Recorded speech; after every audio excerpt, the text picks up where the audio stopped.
Merci, frère Neville. Je crois qu'il a été dit par David, « Je suis dans la joie quand on me dit « Allons à la maison de l'Éternel ». L'école du dimanche a vraiment quelque chose de particulier qu'on ne trouve pas dans les autres parties du service, à aucun autre moment de la journée. Nous venons de nous réveiller après une bonne nuit de repos et nous ne nous sentons plus pareils. On est frais et dispo, prêts à attaquer la journée. Maintenant, nous comprenons bien que hier soir, nous avons demandé aux gens s'ils avaient une église à eux, où ils allaient, pendant qu'ils étaient de passage, ou je veux dire, s'ils étaient des membres assidus d'une église, qu'ils devraient aller à leur église à eux ce matin. En effet, comme nous sommes une église interdénominationnelle, nous n'aimons vraiment pas séparer les gens de leur assemblée. On m'a souvent accusé de condamner les autres églises. C'est faux. Je ne condamne pas les autres églises. Ce que je condamne, bien des fois, ce sont des choses sur lesquelles eux, ils ferment les yeux. Mais je ne condamne pas l'Église, ça, c'est certain. Par contre, bien des fois, quand ils enseignent des choses qui sont contraires aux Écritures, alors ça, je le condamne. Et puis, quand ils commettent des actions qui sont des péchés et qu'ils permettent que ces choses se fassent dans leurs églises, ça, je le condamne. Mais jamais, tout comme il a été dit, j'ai beaucoup d'amis assis ici qui sont catholiques. Et jamais je ne condamne les gens qui sont catholiques. C'est la doctrine de l'Église catholique que je condamne, parce que je ne crois pas qu'elle est conforme aux Écritures. Et je ne les condamne pas plus, eux, que je condamne beaucoup des dénominations protestantes, parce que je ne crois pas que la chose est conforme aux Écritures. Et il est de mon devoir de prendre position pour ce qui est la vérité. Voyez, vous savez, Dieu vous appréciera si vous êtes honnête, vraiment sincère. Vous savez, souvent, un homme qui cherche une femme, un homme, un vrai, qui a l'étoffe d'un homme, ce qu'il cherche vraiment, ce n'est pas tant la jeune fille qui a un beau visage, ni rien de ça. Il sait bien que ça va se faner, ça, un de ces jours. Voyez ? Il cherche la femme qui est femme de par sa personnalité, une vraie femme. Et si elle est loyale et une vraie femme, cet homme-là va l'apprécier. Peu m'importe combien un homme peut être corrompu et combien il peut fricoter avec des femmes corrompues. Il n'y a pas un seul homme corrompu qui n'appréciera une femme qui prend position pour ce qu'une femme doit vraiment être. C'est vrai. En effet, il apprécie ça. Et c'est pareil pour ce qui est de prêcher la parole. Si un homme s'en tient strictement à ce qu'il croit, non pas. Souvenez-vous, Dieu connaît votre cœur. Et si vous vous en tenez à ce que vous croyez vraiment être la vérité, alors vous pouvez avoir foi dans ce que vous avancez. Il y a quelques-uns de mes bons amis qui sont ici. Frère Charlie Cox, je le vois assis là-bas. Ces dernières semaines, j'étais au Kentucky avec lui, à la chasse aux écureuils. J'ai pris du repos là-bas. Frère Banks Wood. Et là, quand nous ajustons nos carabines, il faut absolument que la mienne soit ajustée tellement parfaitement qu'elle enfonce une punaise à 45,7 mètres. Sinon, je ne peux tout simplement pas chasser. Voyez, un point c'est tout. Eh bien, qu'est-ce que ça peut bien changer qu'on enfonce une punaise? Voyez, parce que si vous tirez sur l'écureuil, vous le visez à la tête, et sa tête est probablement grosse comme ça. Alors, n'importe où dans ce périmètre-là, un pouce près, ça peut aller, voyez-vous, n'importe où dans ce périmètre-là. Les frères, tous les deux, ils disent, « Ça va, j'ai touché l'écureuil », et ils vont ramasser l'écureuil. Mais moi, il faut que ce soit absolument parfait. Il faut que ça frappe la punaise. Ça ne peut pas être à côté d'un quart de pouce.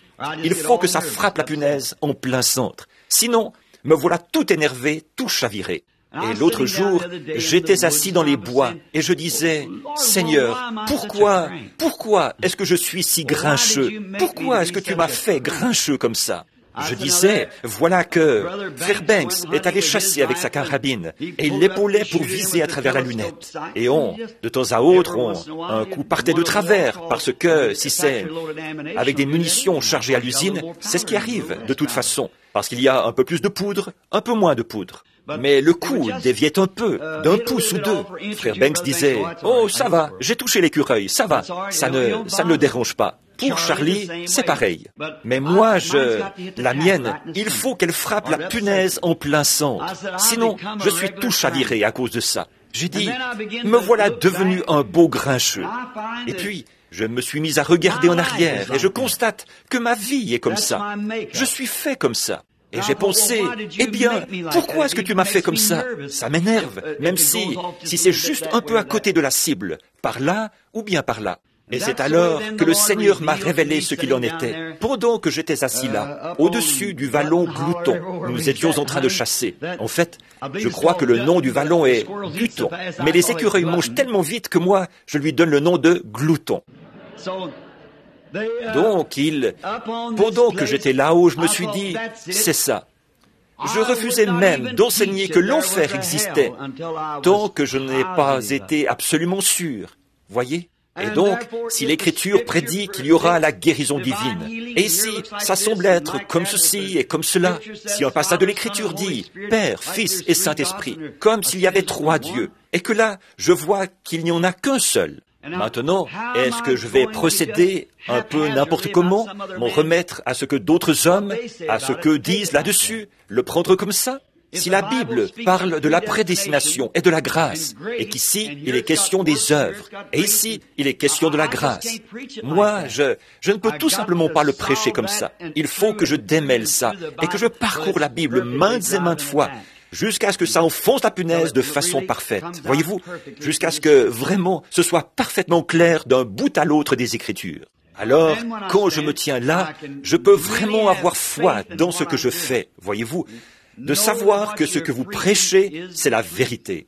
Voyez? Et alors, si quelqu'un s'oppose à ça, vous avez déjà étudié la chose à fond, assez pour savoir exactement ce qu'il dit, savoir où l'arrêter, voyez-vous, ici même. Voyez? Et c'est comme ça. Dieu nous fait différents les uns des autres, pour que nous puissions tout simplement... C'est pour ça que le monde est comme ça. Mais c'est ce qui fait que je suis ce genre de personne-là, qui s'énerve, qui s'irrite. Il faut que ce soit impeccable.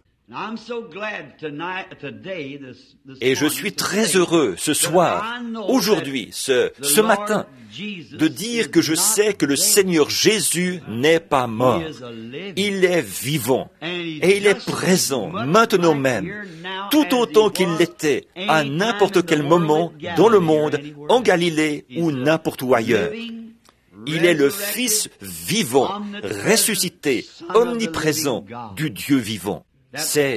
Et si je ne pouvais pas, si j'enseignais une écriture qui traite d'un Dieu historique, et que je n'étais pas sûr qu'il est ici présent, je serais complètement déboussolé. Ça me rendrait tellement nerveux que je ne saurais pas ce que je fais. Voyez? Et je ne saurais pas quoi dire aux gens. Bon, eh bien, il va faire ceci, ou il va faire cela. Je ne pourrais pas vous dire ce qu'il en est. Je ne sais pas. Mais quand on sait ce qu'il a promis de faire, et qu'on l'a vu le faire, à ce moment-là, on sait à quoi s'en tenir. Voyez? Alors, voyez-vous, là, que Dieu, selon ses grands plans, il savait exactement comment faire chaque personne pour qu'elle ait telle particularité, parce que c'est précisément dans ce but qu'il va l'utiliser. Avez-vous entendu la jeune femme qui était sur l'estrade tout à l'heure, Madame Stricker, qui chantait sans musique? Elle avait un petit machin dans lequel elle soufflait pour trouver son air, sa note, ou le nom que vous donnez à ça. Et elle était capable de se tenir là, à chanter avec une voix très grave. Puis elle a fait monter sa voix, ce « ohé » du navire. Maintenant, il faudrait m'écouter et essayer de faire ça un de ces jours. Ce serait terrible. Mais vous voyez, Dieu savait exactement comment faire cette femme-là, pour qu'elle arrive à faire ça. Et c'est comme ça. Nous sommes tous faits différemment. Si seulement nous pouvions trouver notre position en Christ et demeurer là et le servir. Je vois une petite fille assise ici ce matin, dans un fauteuil roulant. Sois bénie, ma petite. Qu'est-ce qui t'a rendu infirme, ma chérie? La oh, je n'arrive pas à prononcer ce mot-là, quand je cherche à le dire. Dystrophie musculaire? Ou le nom qu'on donne à ça? Est-ce que c'est ça, mon trésor, qui t'a rendu infirme? Ou si c'est la polio? La polio. Tu sais, Jésus guérit les petites filles, n'est-ce pas? Tu es une très belle petite fille. Et je crois que Jésus va permettre que tu guérisses. Hier soir, les deux petites filles qui étaient assises ici, atteintes d'une maladie dont personne au monde ne sait ce que c'est. Leurs petits doigts qui tombent, et leurs petits pieds, ils tombaient. Deux belles petites filles. Et il se trouve que je connais leur mère et leur grand-mère. Et je me suis senti conduit à condamner ce démon qui tourmentait ces petites, assises là, ouvertement. Il y avait je ne sais combien de temps qu'elles étaient en fauteuil roulant. Et hier soir, tout de suite la nouvelle nous est parvenue par le téléphone.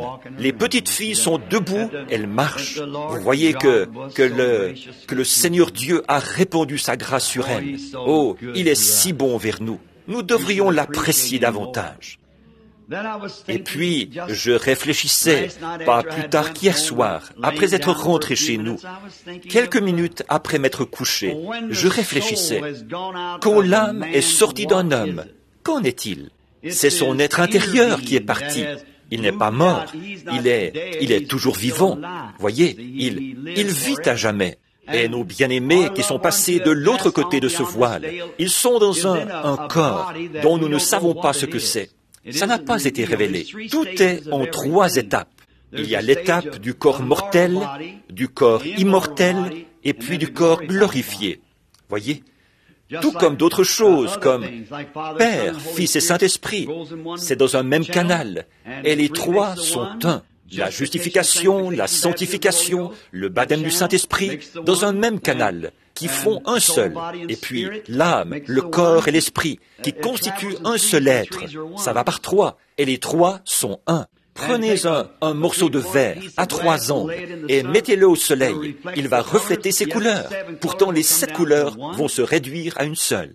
Prenez du rouge et regardez quelque chose de rouge à travers du rouge. Combien savent quelle couleur ça va donner? Blanc. Oui, c'est étrange, n'est-ce pas, que quelque chose de rouge, à travers du rouge, ça ait l'air d'être blanc. Le rouge, c'est le signe de la rédemption. Et quand Dieu regarde nos péchés rouges, à travers le sang rouge de son précieux Fils, ils sont blancs. Donc, mais il faut qu'il les regarde à travers le sang. Sinon, ce sont toujours des péchés. Donc, il faut que nous soyons sous le sang. Et quand l'âme quitte le corps, elle part pour aller dans un lieu de repos, dans un corps qui a la forme et la silhouette de ce corps-ci. Mais ce n'est pas ce genre de corps. Vous rencontrerez vos bien-aimés. Vous ne pouvez pas leur serrer la main. Vous pouvez leur parler, vous pouvez les regarder. Ils ont exactement la même apparence qu'ici. En effet, quand Pierre et Jean et Jacques ont vu Moïse et Élie, ils les ont reconnus sur la montagne de la transfiguration. Mais c'est un corps. Mais ensuite, quand ce corps-là, ce genre de corps céleste-là, quand il revient sur terre, il reprend la substance dans laquelle il avait vécu auparavant. Et c'est là qu'il devient un corps glorifié. Et ce corps-là, c'est celui dans lequel nous verrons le Seigneur Jésus, avec son corps ressuscité. Ce que nous serons n'a pas encore été manifesté, a dit Paul. Mais nous savons que nous aurons un corps semblable au corps de sa gloire, parce que nous le verrons tel qu'il est. Et toutes ces vieilles mains ridées, et ces tissus qui se sont détériorés, tout ça disparaîtra pour faire place à la splendeur de la jeunesse. Vous, les hommes et les femmes âgés, souvenez-vous, ceci, ça, c'est une marque de la chute, votre vieillesse. Mais à la résurrection, il n'y aura pas une seule marque de quoi que ce soit en rapport avec le péché. Mais pourquoi est-ce que Dieu vous a fait comme ça? Il vous a amené à un certain âge. À l'âge de 22, 23 ans, vous étiez au mieux de votre forme. Vous mangiez de la nourriture et vous étiez de plus en plus robuste, en bonne santé. Et vous aviez vraiment l'air d'une personne très forte. Après ça, là, vous avez commencé à rider. Voyez-vous, la mort s'installe.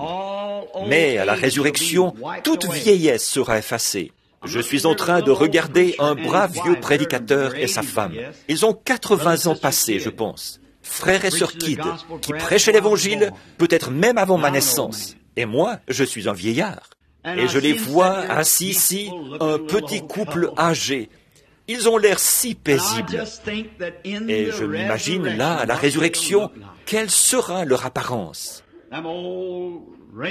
Les vieilles rides et les mains qui tremblent, les tremblements, la tremblote et les cheveux gris, tout ça disparaîtra pour faire place à la splendeur de la jeunesse. Vraiment, ça rapporte de servir le Seigneur. Vraiment, oui. Un jour, nous le verrons. Je me demande si Rosella Griffin est présente. J'aimerais l'inviter à venir dire quelques mots. Une jeune alcoolique qui était guérie ici, il y a quelques années. Ça pourrait peut-être aider quelqu'un qui est alcoolique ici. Elle a été obligée de retourner chez elle ce matin. Très bien. Un cas remarquable. Je m'étais dit hier soir que j'aurais dû l'inviter à venir dire quelque chose.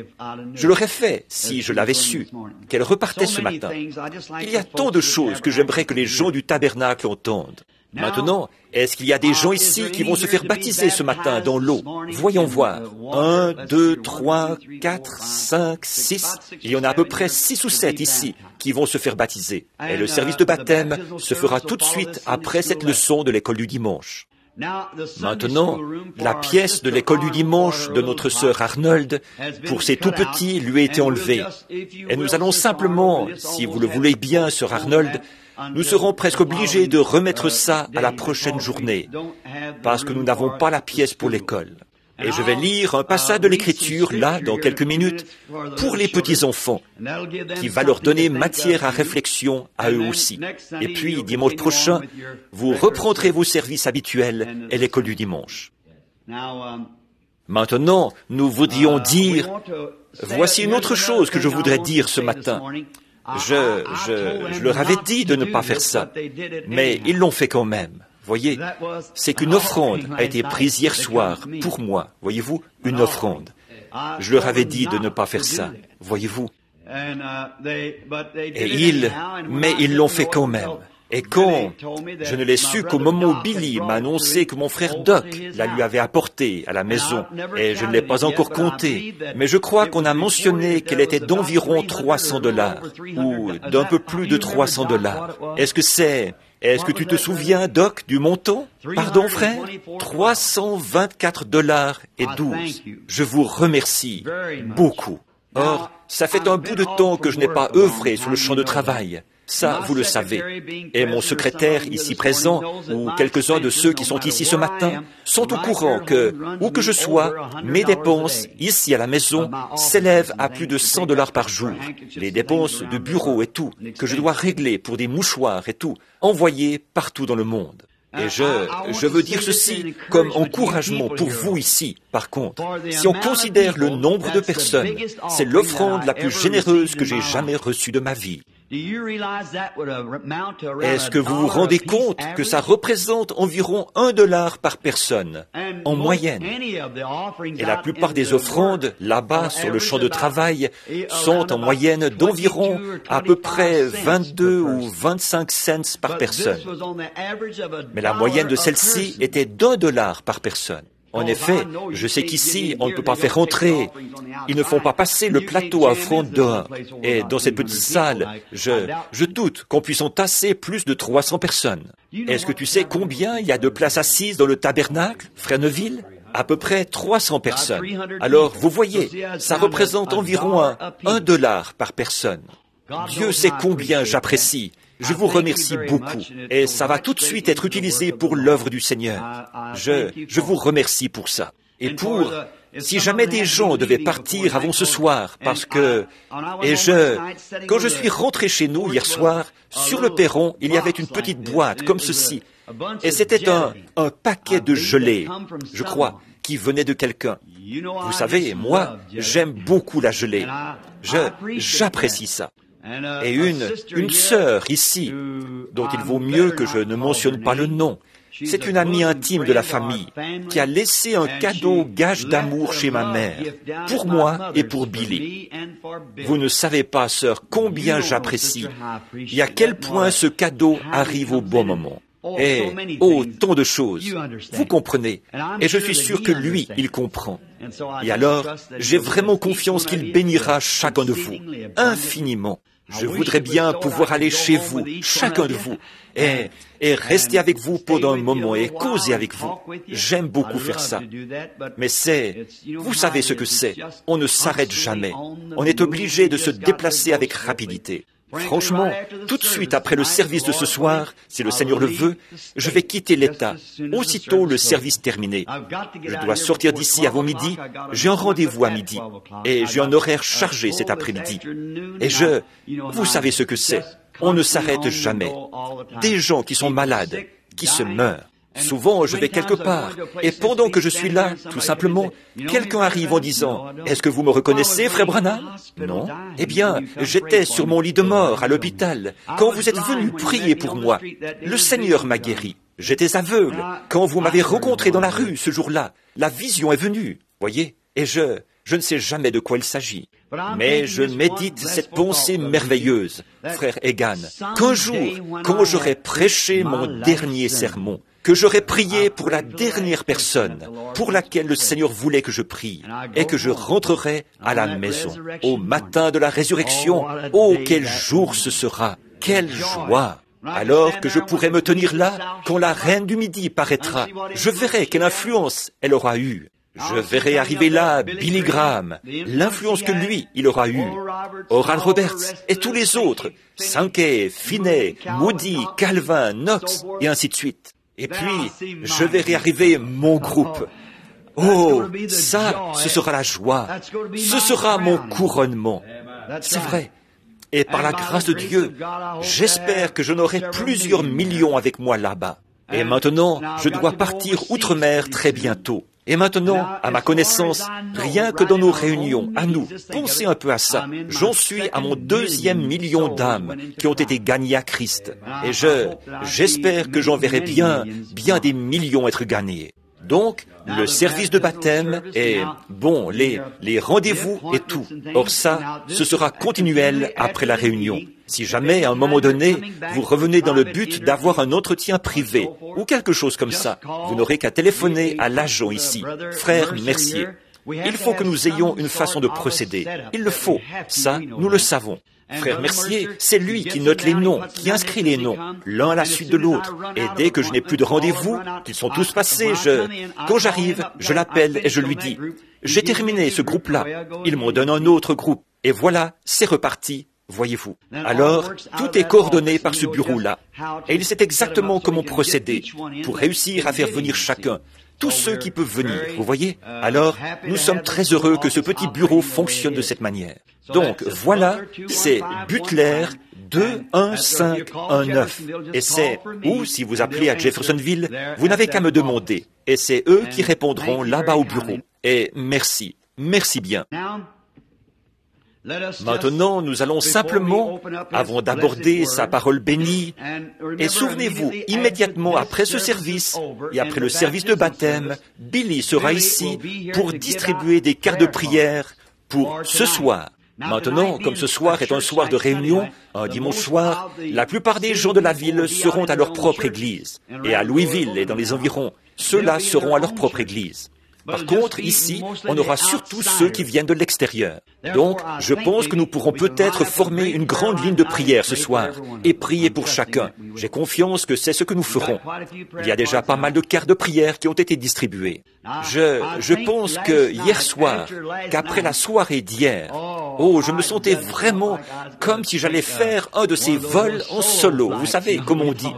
Rien que de voir de nouveau dans ce petit tabernacle des mains en l'air.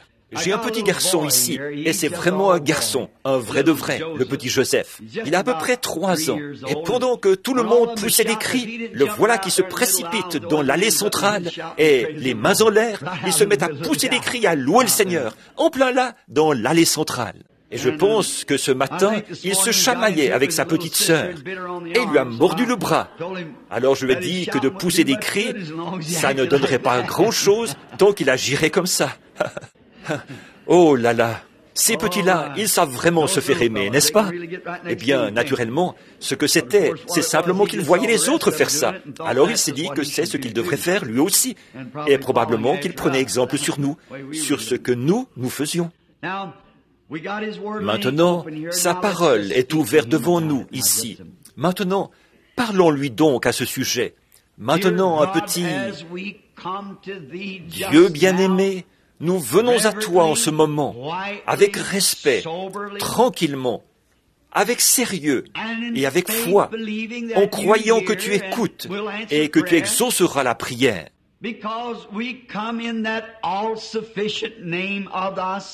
Parce que nous venons au nom entièrement suffisant de ton Fils, le Seigneur Jésus, celui qui est infaillible et qui a fait cette promesse. Si vous demandez quoi que ce soit au Père en mon nom, je le ferai. Alors, nous savons que nous recevrons exactement ce que nous demandons, car nous venons en son nom, car il n'y a aucun autre nom par lequel nous puissions nous approcher de toi, le grand et puissant Jéhovah Dieu. Et nous venons par sa grâce, sans confesser que nous méritions quoi que ce soit, mais c'est parce qu'il a fait l'expiation pour nous, puisqu'il est mort pour nous, et qu'il a expié nos péchés. Alors, nous avons le sentiment que nous pouvons nous tenir justifiés devant toi à cause de sa mort. Nous avons cette foi-là, et nous ne demandons rien qui soit mauvais, mais quelque chose qui soit profitable pour chacun de nous. Par conséquent, Seigneur Dieu, parle-nous à travers ta parole, et parle-nous en utilisant cette voix qui nous fera comprendre et savoir ce qu'il faut faire au juste pour être de meilleurs hommes et femmes, garçons et filles.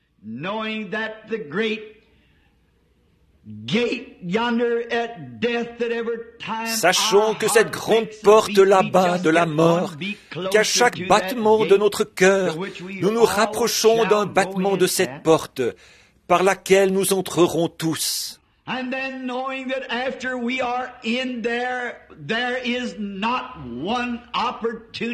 Et sachons aussi qu'après être arrivés là-bas, il n'y aura plus une seule autre occasion de nous réconcilier. Plus jamais nous ne pourrons avoir cette occasion que nous avons maintenant même.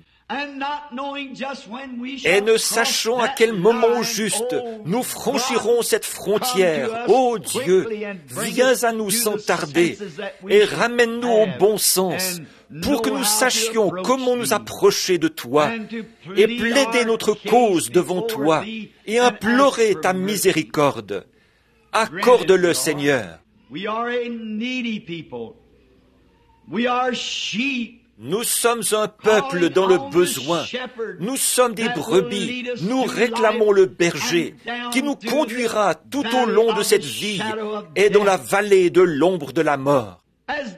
Comme David autrefois le disait, « Je ne craindrai point quand j'arriverai dans ce lieu, parce que le berger me conduira, me fera traverser ce lieu, jusqu'à ce que nos pieds reposent solidement sur ce glorieux rivage, là où la vieillesse, la maladie, le chagrin et la mort s'envoleront loin de nous, et nous serons libres, là-bas, pour toujours. »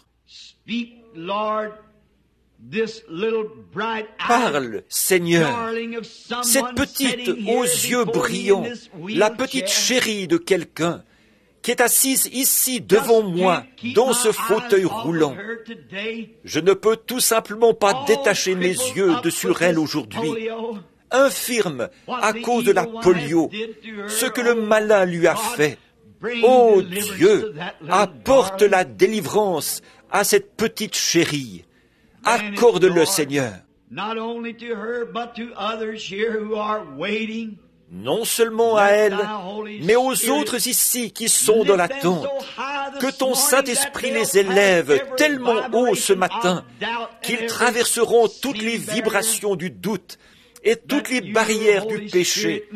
Et alors ton Saint-Esprit pourra agir sur eux et les guérir. Accorde ces choses, Seigneur, car nous demandons ces bénédictions pour ta gloire, au nom du Fils Jésus-Christ.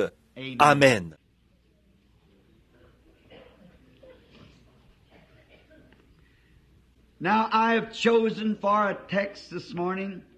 Maintenant, j'ai choisi comme sujet ce matin, et vous les petits, pardonnez-moi de consacrer tout le temps aux adultes et de vous priver de votre classe ici ce matin. Mais je voudrais que vous écoutiez, vous aussi, ce que je veux lire. Et ce que je veux lire ce matin se trouve dans 1 Samuel au chapitre 3.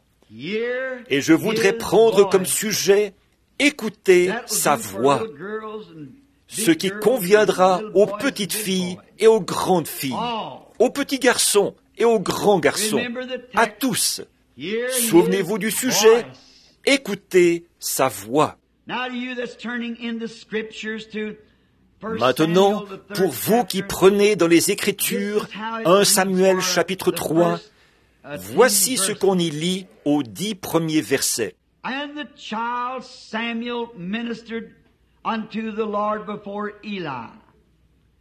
Le jeune Samuel était au service de l'Éternel devant Élie. La parole de l'Éternel était rare en ce temps-là. Les visions n'étaient pas fréquentes. Oh, comme j'aimerais m'arrêter là-dessus pendant un instant. Peut-être une autre fois. Ça me frappe tout à coup. Je vais le lire encore une fois, ce verset-là.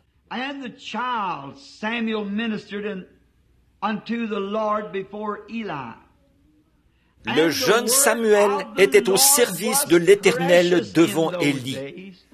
La parole de l'Éternel était rare en ce temps-là, car les visions n'étaient pas fréquentes. Vous voyez ce qu'est une vision, alors? C'est la parole du Seigneur, adressée directement. Voyez? Et la parole du Seigneur était rare.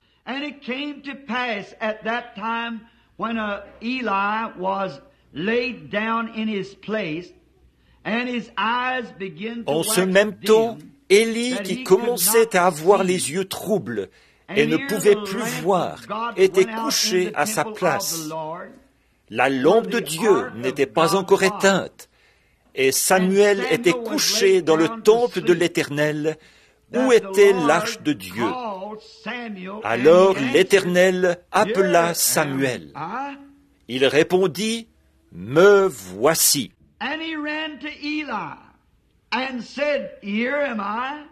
Et il courut vers Élie et dit, « Me voici, car tu m'as appelé. » Élie répondit, « Je n'ai point appelé. Retourne te coucher. » Et il alla se coucher.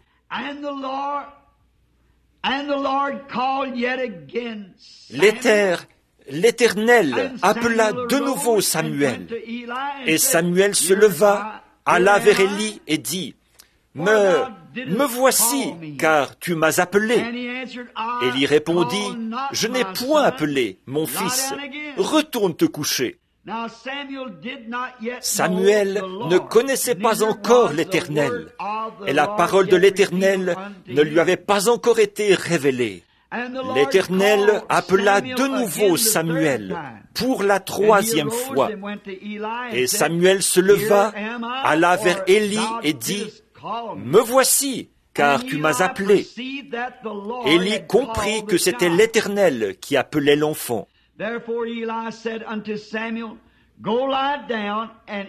Et il dit à Samuel, « Va, couche-toi, et si l'on t'appelle, tu diras, « Parle, Éternel, car ton serviteur écoute. » Et Samuel alla se coucher à sa place.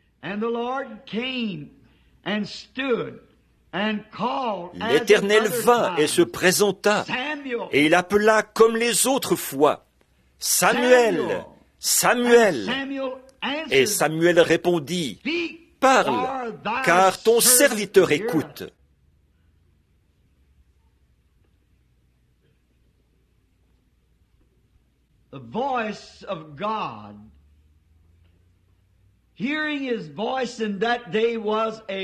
La voix de Dieu.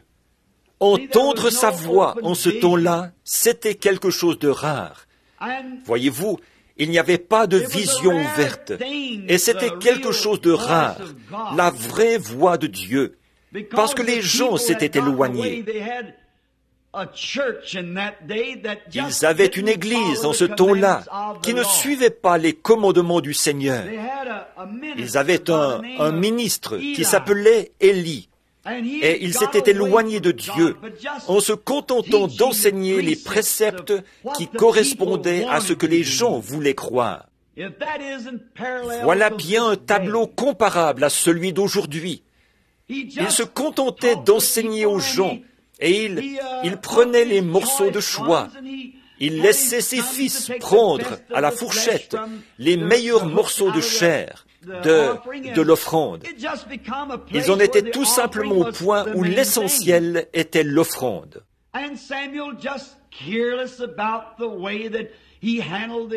Et Samuel se montrait négligent dans sa façon d'exécuter les commandements du Seigneur. Et la vraie parole de Dieu, c'était quelque chose de rare. C'est pareil aujourd'hui. Nous allons à l'église et nous constatons que les gens vont là et ils font de grandes campagnes axées sur « Nous voulons ajouter à notre dénomination cette année tant de membres de plus. Apportez votre lettre de votre autre église et joignez-vous à nous. »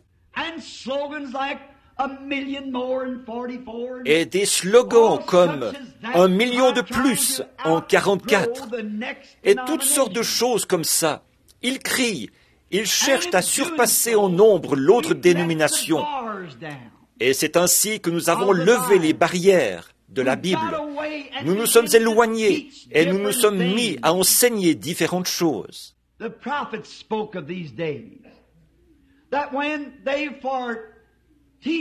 Les prophètes ont parlé de ces jours où, comme enseignement, ils enseigneraient la doctrine des hommes et non la doctrine de Dieu. Et on a tellement vu de ça, et ça dure depuis si longtemps, qu'aujourd'hui, la parole du Seigneur, c'est quelque chose de rare. Quelqu'un qui peut venir et dire « Ainsi dit le Seigneur ». Or, nous avons eu beaucoup d'imitations de ça. Satan est vraiment à l'œuvre. Il y a bien des années, les gens avaient peur de dire ça, à moins que ce soit vraiment le Seigneur. Mais aujourd'hui, ils s'en fichent carrément.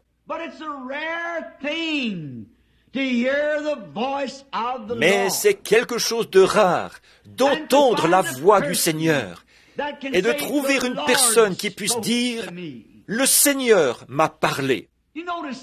C'est ce qu'on remarque parmi les gens. On n'entend pratiquement plus, à un moment donné, quelqu'un qui dira « Le Seigneur m'a parlé ». Alors qu'autrefois, les hommes et les femmes priaient toute la nuit. Leur maison était mise en ordre selon le livre du Seigneur. Et Dieu avait la première place dans leur foyer. Voyez-vous, nous laissons passer trop de choses avant le Seigneur. On ne peut pas faire la réunion de prière parce qu'il y a Monsieur Godfrey ce soir. On ne peut pas faire la réunion de prière parce qu'il y a Nous aimons Suzy ce soir. Ou quelque idiotie du genre qui nous prend notre temps.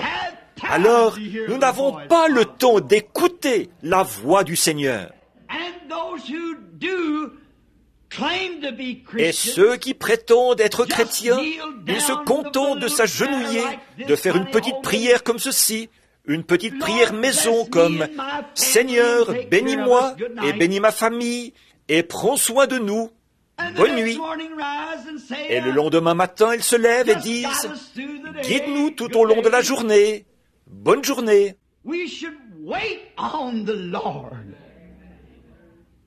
Nous devons nous attendre au Seigneur. Voyez-vous, c'est nous qui parlons tout le temps. Nous ne lui donnons pas la possibilité de nous parler à son tour. Alors que si nous prions, et que nous prions jusqu'à ce que notre âme entre dans la présence de Dieu, et qu'ensuite nous nous détendions et que nous écoutions sa voix. Mais il y a tellement de voix aujourd'hui qui nous éloignent de la voix du Seigneur. Il y a la voix du plaisir. Tant de gens écoutent celle-là. Alors ils vont quelque part passer de bons moments. Et beaucoup d'entre eux font profession d'être chrétiens. Une espèce de spectacle de rock'n'roll va avoir lieu. Ils ne peuvent vraiment pas écouter ce qui est saint. Ils disent, eh bien, je suis chrétien. Il faudrait que je lise un verset de la Bible aujourd'hui. Oui, Jésus pleura. Avec ça, c'est classé. On continue son chemin. Mais pour ce qui est de vraiment s'agenouiller et prier, ils ont trop d'autres choses à faire. Il y a tellement de voix dans le monde, tellement de choses qui détournent notre attention de sur Dieu.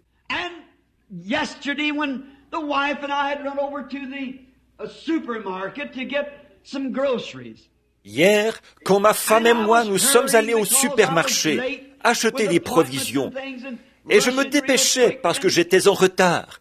J'avais des rendez-vous et tout, et je faisais très vite. Il y avait un petit garçon qui était là, à moitié endormi, et une petite fille est arrivée. Elle portait une espèce de petit pantalon qui appartenait à un homme. Forcément, parce que ces choses-là, c'est fait pour les hommes.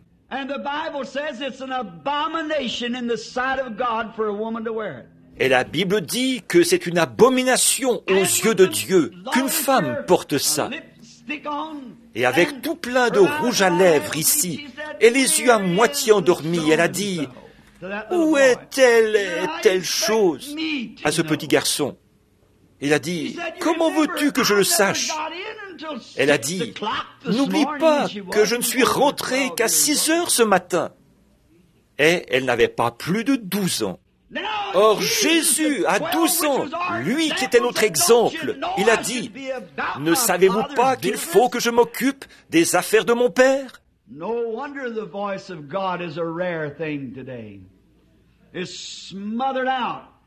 Ce n'est pas étonnant que la voix de Dieu soit quelque chose de rare aujourd'hui. Elle est étouffée par tant de voix différentes, par tant de choses qui estompent et qui éloignent. On en est au point où tout ça engourdit nos sens, si bien que nous ne pouvons pas écouter la voix de Dieu.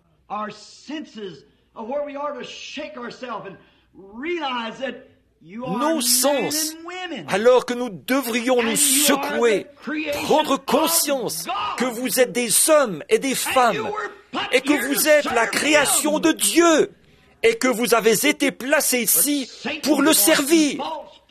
Mais la voix de Satan et des faux prophètes, oh, soyez à la mode. Comme je le disais il y a quelques jours, pendant que j'étais en route pour venir à l'église, j'ai allumé ma radio et j'ai entendu une émission en provenance de Louisville qui disait qu'on enseignait aux enfants, dans les églises, à boire avec modération. Les moderniser pour qu'ils ne tombent pas dans l'excès.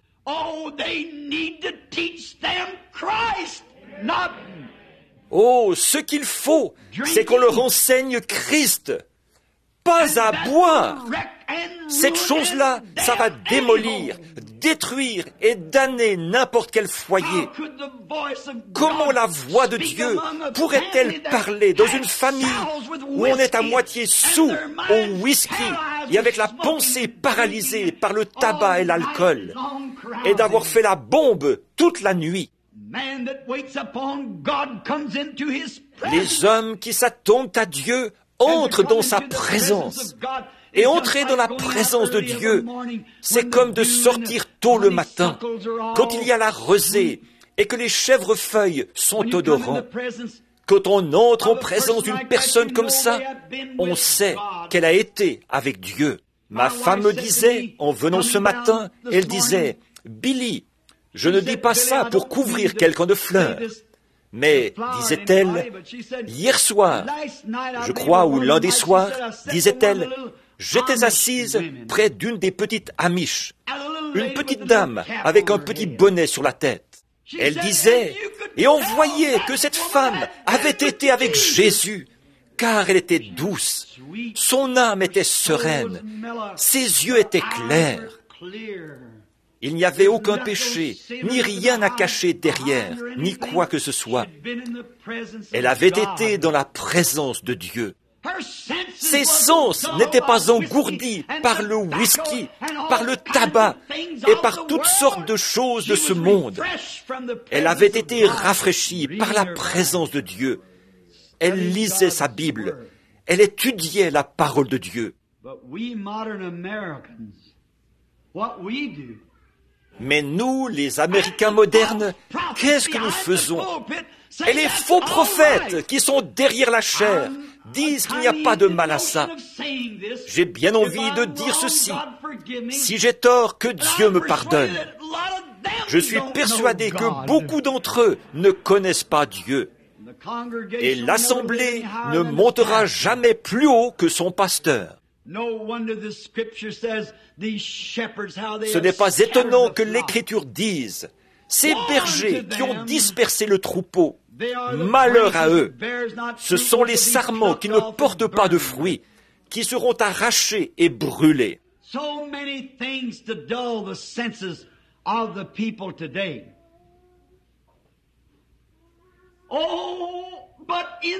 Tant de choses engourdissent les sens des gens aujourd'hui.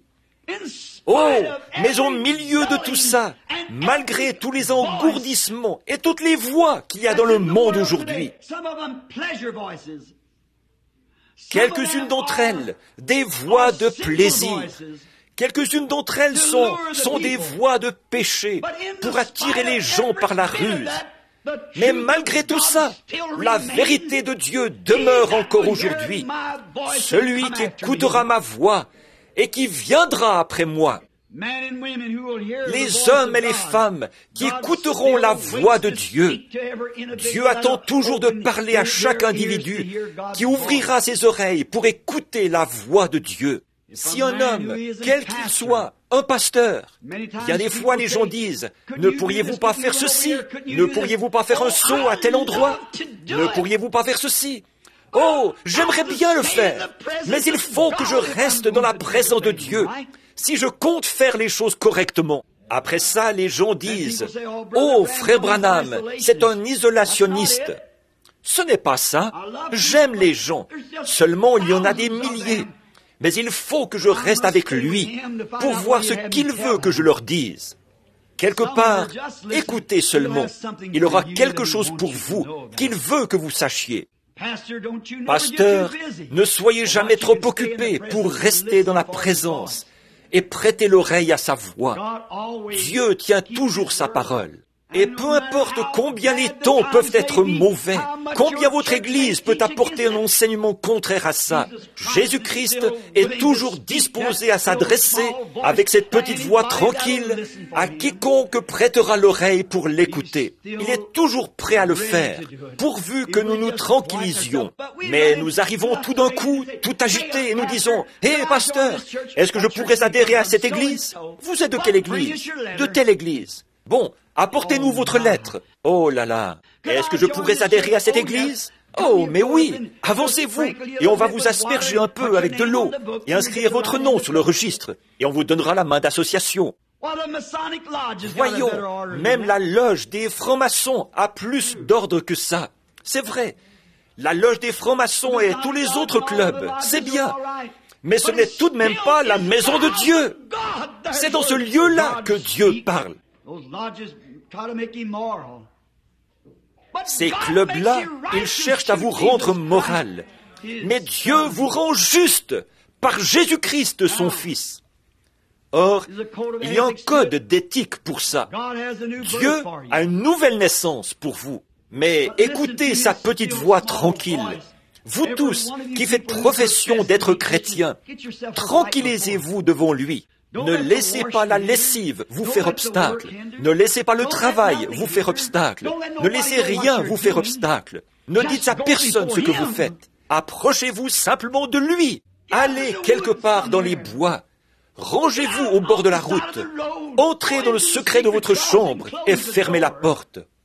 Quand les enfants sont à l'école, là, agenouillez-vous. Vous avez entendu des voix de toutes sortes, partout, mais agenouillez-vous simplement et restez là jusqu'à ce que ces voix se soient tues et que vous commenciez à vous élever. Ça vous changera, ça vous transformera, comme ça a transformé le petit Samuel.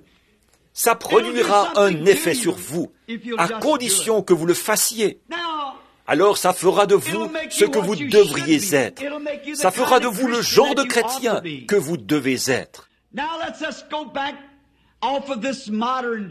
Maintenant, quittons cette époque moderne pour nous reporter à une époque passée. Reportons-nous au passé, aux temps les plus reculés. La voix de Dieu a été adressée à des hommes de tous les milieux, dans tous les âges.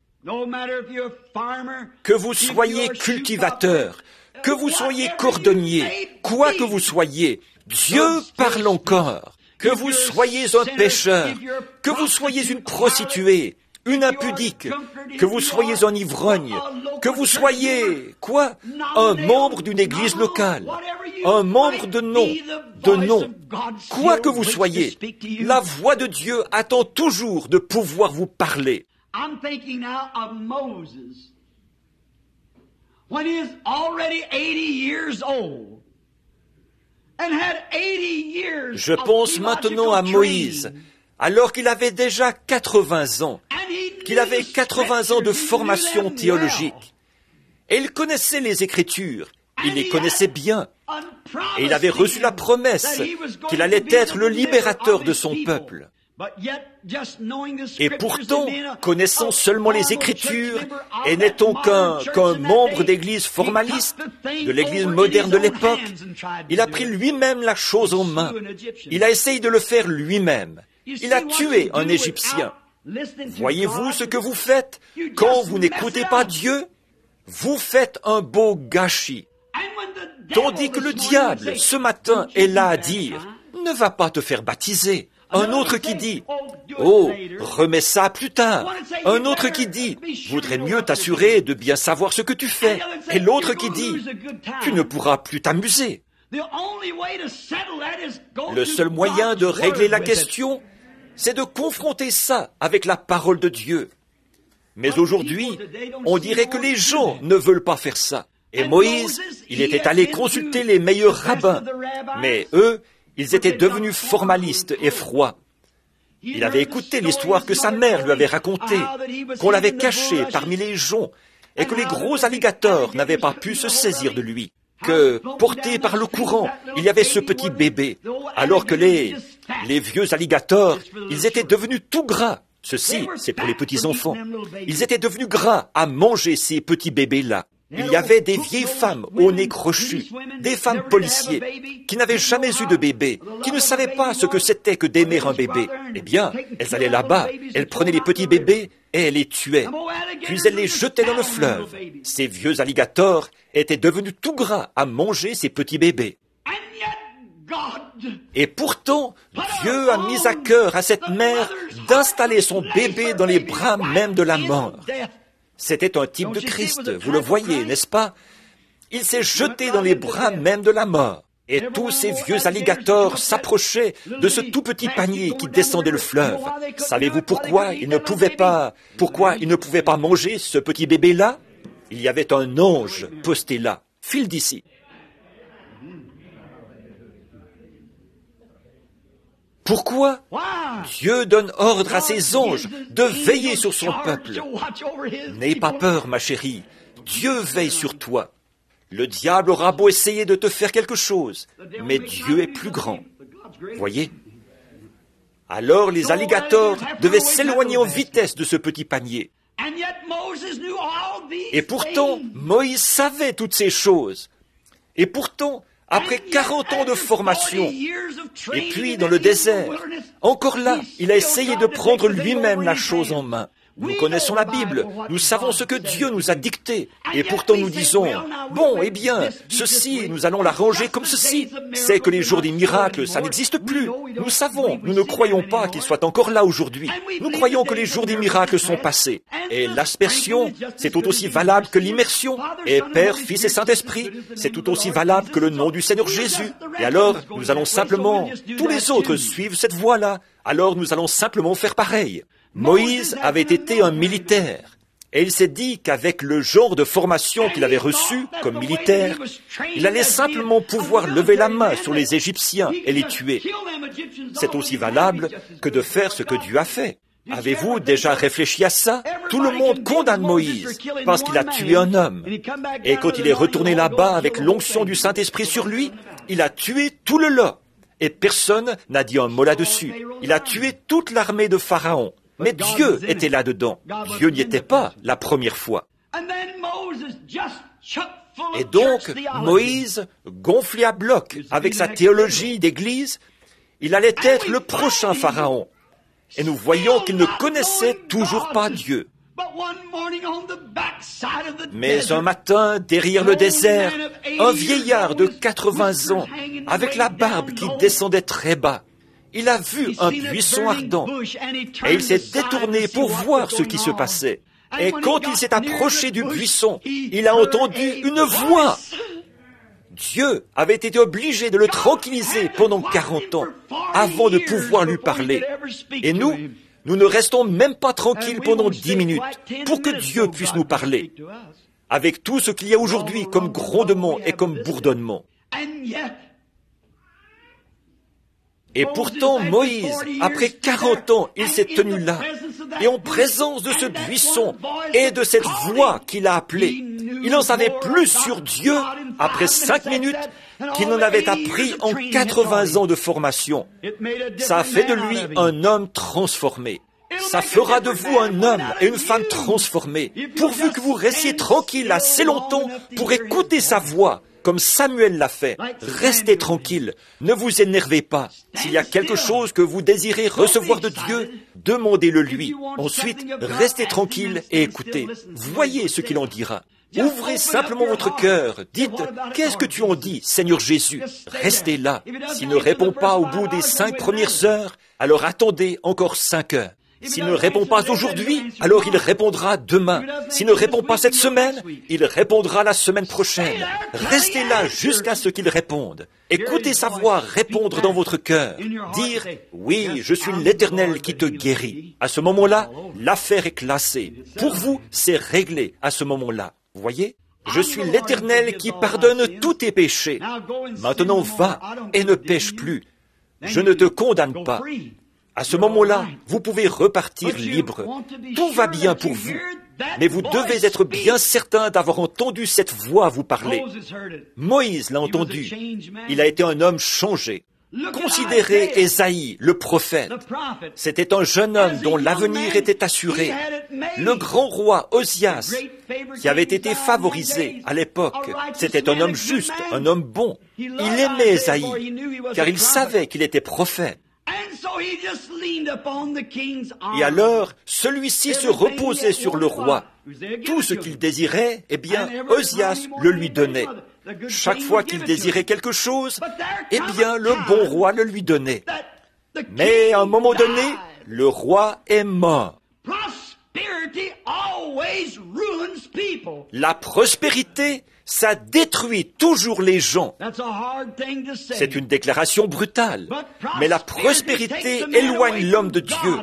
Dieu, quelque part dans la Bible, il a dit quelque chose comme ceci. Il a dit, quand je t'ai béni et que je t'ai donné à profusion, à l'époque où tu étais pauvre et dénué de tout, je suis venu vers toi et tu m'as écouté. Et tu m'as servi, mais quand je t'ai béni et que je t'ai donné à profusion, alors tu t'es détourné de moi. Voilà ce que l'Amérique a fait. Elle s'est détournée.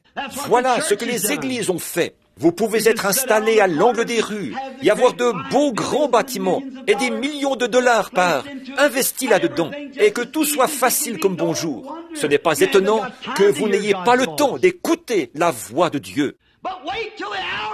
Mais attendez un peu que vienne l'heure où ces choses vous seront retirées. Alors vous désirerez ardemment l'écouter. Tout va bien maintenant, mais l'heure vient où ce ne sera plus comme ça. Donc, Ésaïe, il pouvait se reposer sur le roi.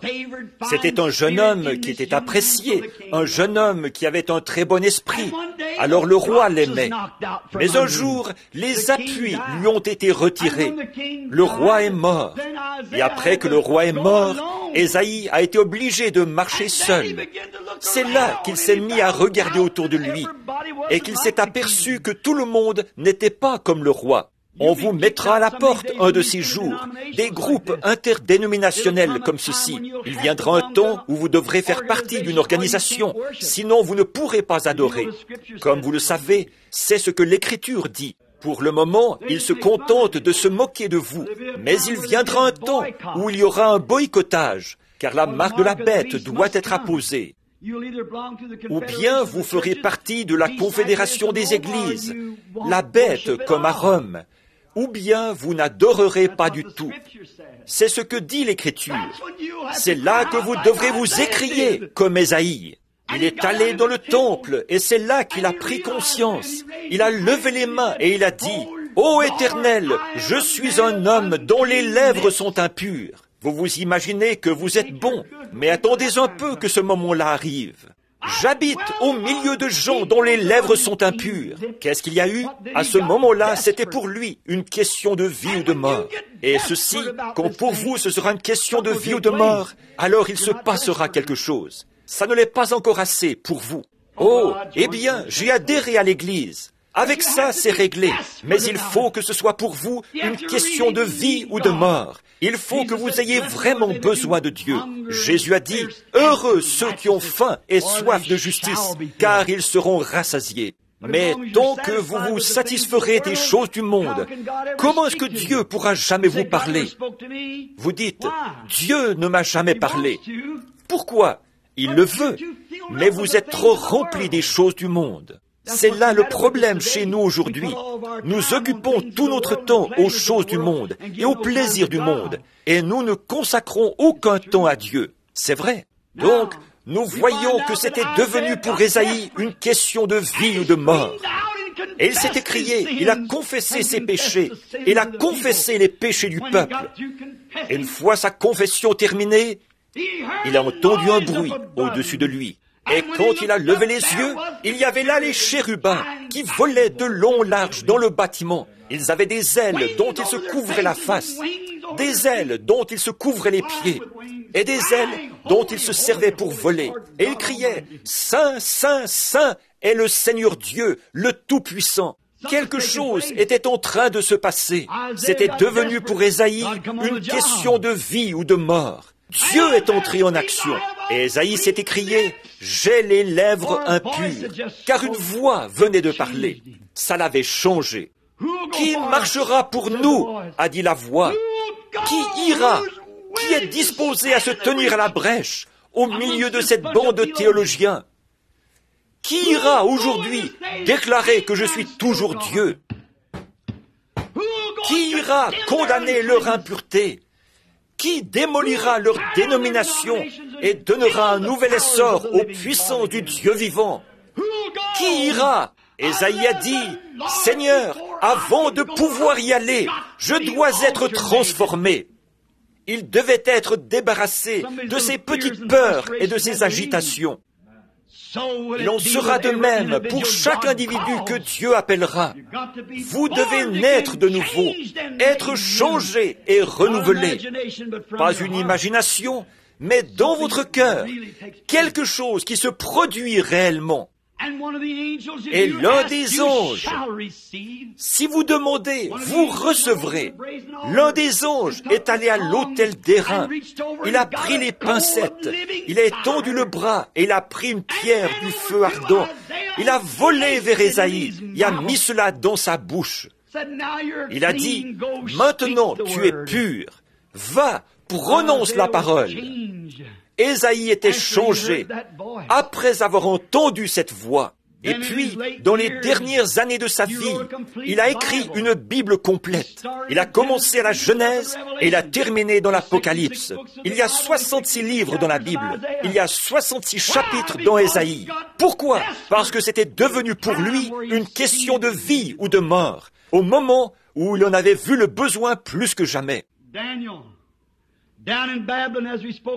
Daniel à Babylone, comme nous en parlions hier soir, il avait résolu qu'il ne se souillerait pas avec les doctrines de Babylone.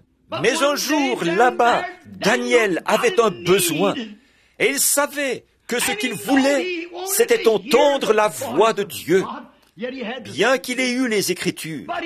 Mais il avait besoin d'entendre la voix de Dieu. Et il est descendu à tel et tel fleuve. Il n'est pas descendu là et tout bonnement laissé son char là, s'agenouiller dans les joncs et dire « Seigneur Dieu, je voudrais t'entendre me parler. Où es-tu » Non, ce n'est pas la manière de procéder. Ésaïe était parti avec son char et les conducteurs. Il était descendu au fleuve et il les avait renvoyés. Il allait rester là tant qu'il n'aurait pas entendu. Voilà la manière de faire. Là, c'était pour lui une question de vie ou de mort. Il a fallu qu'il s'éloigne complètement de tous les soldats, de tous les astronomes, de tous les sages, de tous les docteurs en théologie, de tous ceux qui cherchaient à lui dire « Quant à ceci, fais ceci, Daniel. Fais ceci, Daniel. » Mais il s'est éloigné de tout ça. C'est ce que vous devez faire, vous aussi. Il est allé au fleuve et il est resté là-bas pendant 21 jours, à lutter avec l'ange du Seigneur. Mais on nous dit qu'il a regardé au-dessus des eaux. Il a vu un ange qui se tenait là, avec un pied sur la terre et sur la mer. Celui-ci a levé les mains et il a juré par celui qui vit au siècle des siècles que quand les choses que Daniel avait vues s'accompliraient, il n'y aurait plus de temps. Il avait été retenu pendant 21 jours à cause du mal qu'il y avait dans le pays. Et s'il avait été retenu pendant 21 jours à cause du mal qu'il y avait dans ce pays-là, à l'époque de la Perse, combien de temps le serait-il aujourd'hui? Combien de temps pourrait-il être retenu? Mais cette foi immortelle, cette faim et ce désir dans le cœur humain, qui ne dira pas non à Dieu, mais qui tiendra bon jusqu'à ce que Dieu parle du haut des cieux. Ceci, cet évangile, ce n'est pas quelque chose qu'on peut prendre à la légère. Ce n'est pas quelque chose qui se prend à la légère. Il faut que ça frappe la punaise 10 fois sur 10. Il faut que ce soit parfait. Sinon, ce n'est pas correct et ça ne marchera pas. Il faut que ce soit parfait. Daniel a prié. Nous voyons dans la Bible, vers le chapitre 8, le chapitre 7 ou 8 du livre des Actes, qu'il y avait un petit pharisien, un arriviste, qui s'appelait Saul. Oh, c'était tout un théologien. Il avait été l'élève de Gamaliel, et il avait toutes les Écritures alignées comme il faut, en conformité avec les théologiens de l'époque. Oh, un prétentieux et un arriviste. Et il avait vu des gens faire quelque chose qui était spirituel. Et sa théologie faite de main d'homme n'était pas à la hauteur de cela. Ça, c'est tout à fait comparable au tableau d'aujourd'hui. Dans son cœur, il était honnête et sincère, comme le sont bien des gens qui pensent que les gens qui sont nés de nouveau sont fous. Ils pensent que la guérison divine et les puissances du Saint-Esprit, c'est quelque chose dont les gens parlent. Mais c'est quelque chose de réel. Alors, pendant qu'il était en route vers Damas, un jour qu'il avait dans sa poche les ordres reçus de l'évêque de l'Église, d'aller exterminer toute cette bande d'exaltés qui hurlaient, qui poussaient des cris et qui sautaient en l'air, et qui parlaient dans des langues étrangères, et qui guérissaient les malades. Voyons donc, c'est une bande de démons. Voilà ce que disaient les théologiens. Va les arrêter et ramène-les ici enchaînés. Certainement, à votre service, monsieur l'évêque. Oh là là! Oh, c'était un homme important.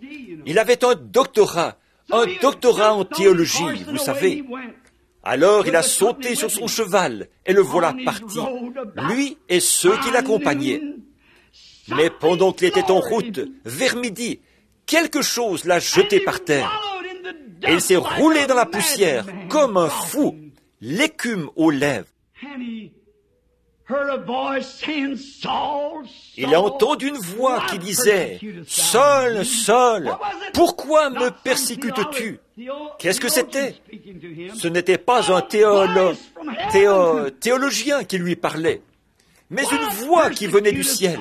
« Pourquoi me persécutes-tu » Alors il s'est retourné dans la poussière, les sourcils tout poussiéreux, les larmes qui ruisselaient peut-être sur ses joues. Il a dit, « Seigneur, qui es-tu » Et quand il a jeté un coup d'œil, il est devenu aveugle comme une chauve-souris. La grande colonne de feu était là, devant lui, et une voix en est sortie qui disait, « Je suis Jésus que tu persécutes. Ton enseignement fait de main d'homme est faux. » Qu'est-ce que c'était? Il y avait là une vision ouverte. La parole de Dieu était devenue une réalité. Oh, frère, voilà ce qu'il nous faut aujourd'hui. Plus de ça. Je veux remercier le Seigneur. Les petites filles qui étaient en fauteuil roulant hier soir, elles sont venues en marchant aujourd'hui sans fauteuil roulant. Alors les voilà. Oui, que le Seigneur vous bénisse, mes petites, assises là. Qu'est-ce qui a accompli ça? Ce même Jésus qui avait parlé avec une voix surnaturelle là-bas, il parle encore aujourd'hui.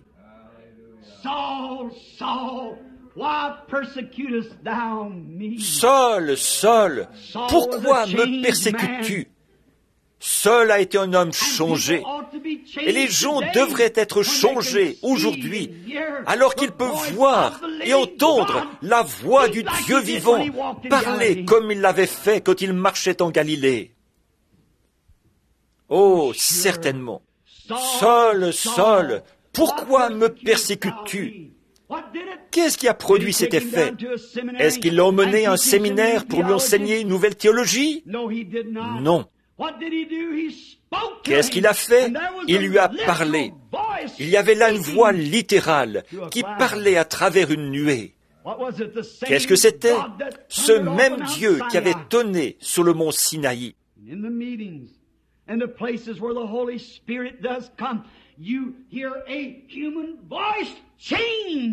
Aux réunions, dans les lieux où le Saint-Esprit vient véritablement, on entend une voix humaine changer, alors qu'on sait à peine son alphabet. Et pourtant, Christ peut s'emparer de cette voix et prononcer les mystères du Dieu Tout-Puissant. Ça devrait changer tous les hommes et toutes les femmes qui sont assis en présence de ça. J'ai entendu une voix, a-t-il dit. Oh, nous sommes dans un tel assoupissement. J'espère qu'il ne faudra pas rendre ça encore plus clair. Mais nous sommes dans un tel assoupissement dans nos églises, dans notre théologie, dans notre manière de penser, dans notre manière de vivre, que nous n'entendons pas cette voix quand elle parle. Oh, disent-ils, il se pourrait que ce soit de la télépathie. Il se pourrait, vous savez, il se pourrait que ce soit ceci, cela ou autre chose. Qu'est-ce qui se serait passé si Moïse avait dit, « Dis donc, je me demande si c'était un démon qu'il y avait dans ce buisson. » Moïse ne s'est pas posé de questions. Il avait entendu la voix. Si vous dites, « Oh, il se pourrait que ce soit seulement ma conscience qui me dit ça. » Si vous êtes un enfant de Dieu, vous saurez que c'est sa voix. Mes brebis entendent ma voix. Mes brebis entendent ma voix. Elles le sauront. Il y en a eu un autre qui s'appelait Pierre, qui avait été sauvé et qui, en plus, avait été rempli de l'Esprit. Mais il voulait continuer à s'accrocher aux traditions des anciens. Tout ce qu'il était prêt à reconnaître, c'est ce qui se trouvait ici dans la parole.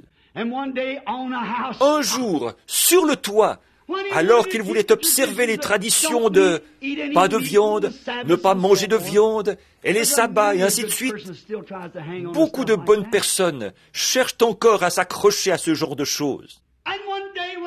Un jour, pendant qu'il était sur le toit, il a entendu une voix qui disait « Ce que j'ai purifié, ne le regarde pas comme impur. » Oh Dieu, je voudrais bien qu'ils s'emparent d'une bande de prédicateurs de cette vallée et qu'ils leur disent que nous ne sommes pas fous, que nous ne sommes pas des exaltés de la racaille.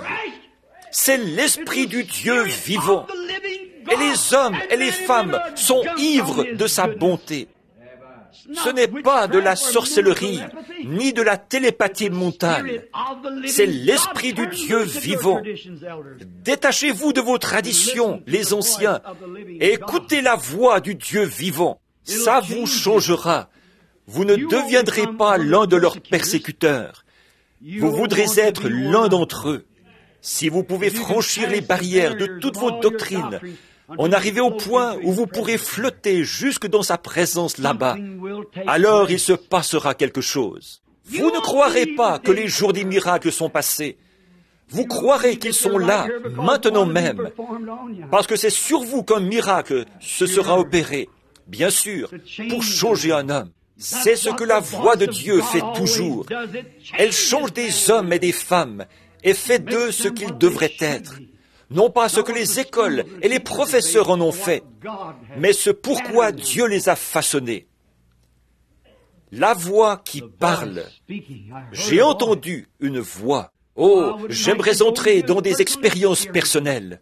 Et vous, combien vous aimeriez vous reporter à des témoignages personnels? Beaucoup d'entre vous, les hommes et les femmes qui ont entendu sa voix. Je me rappelle l'avoir entendu quand j'étais tout petit garçon, dans les montagnes du sud du Kentucky.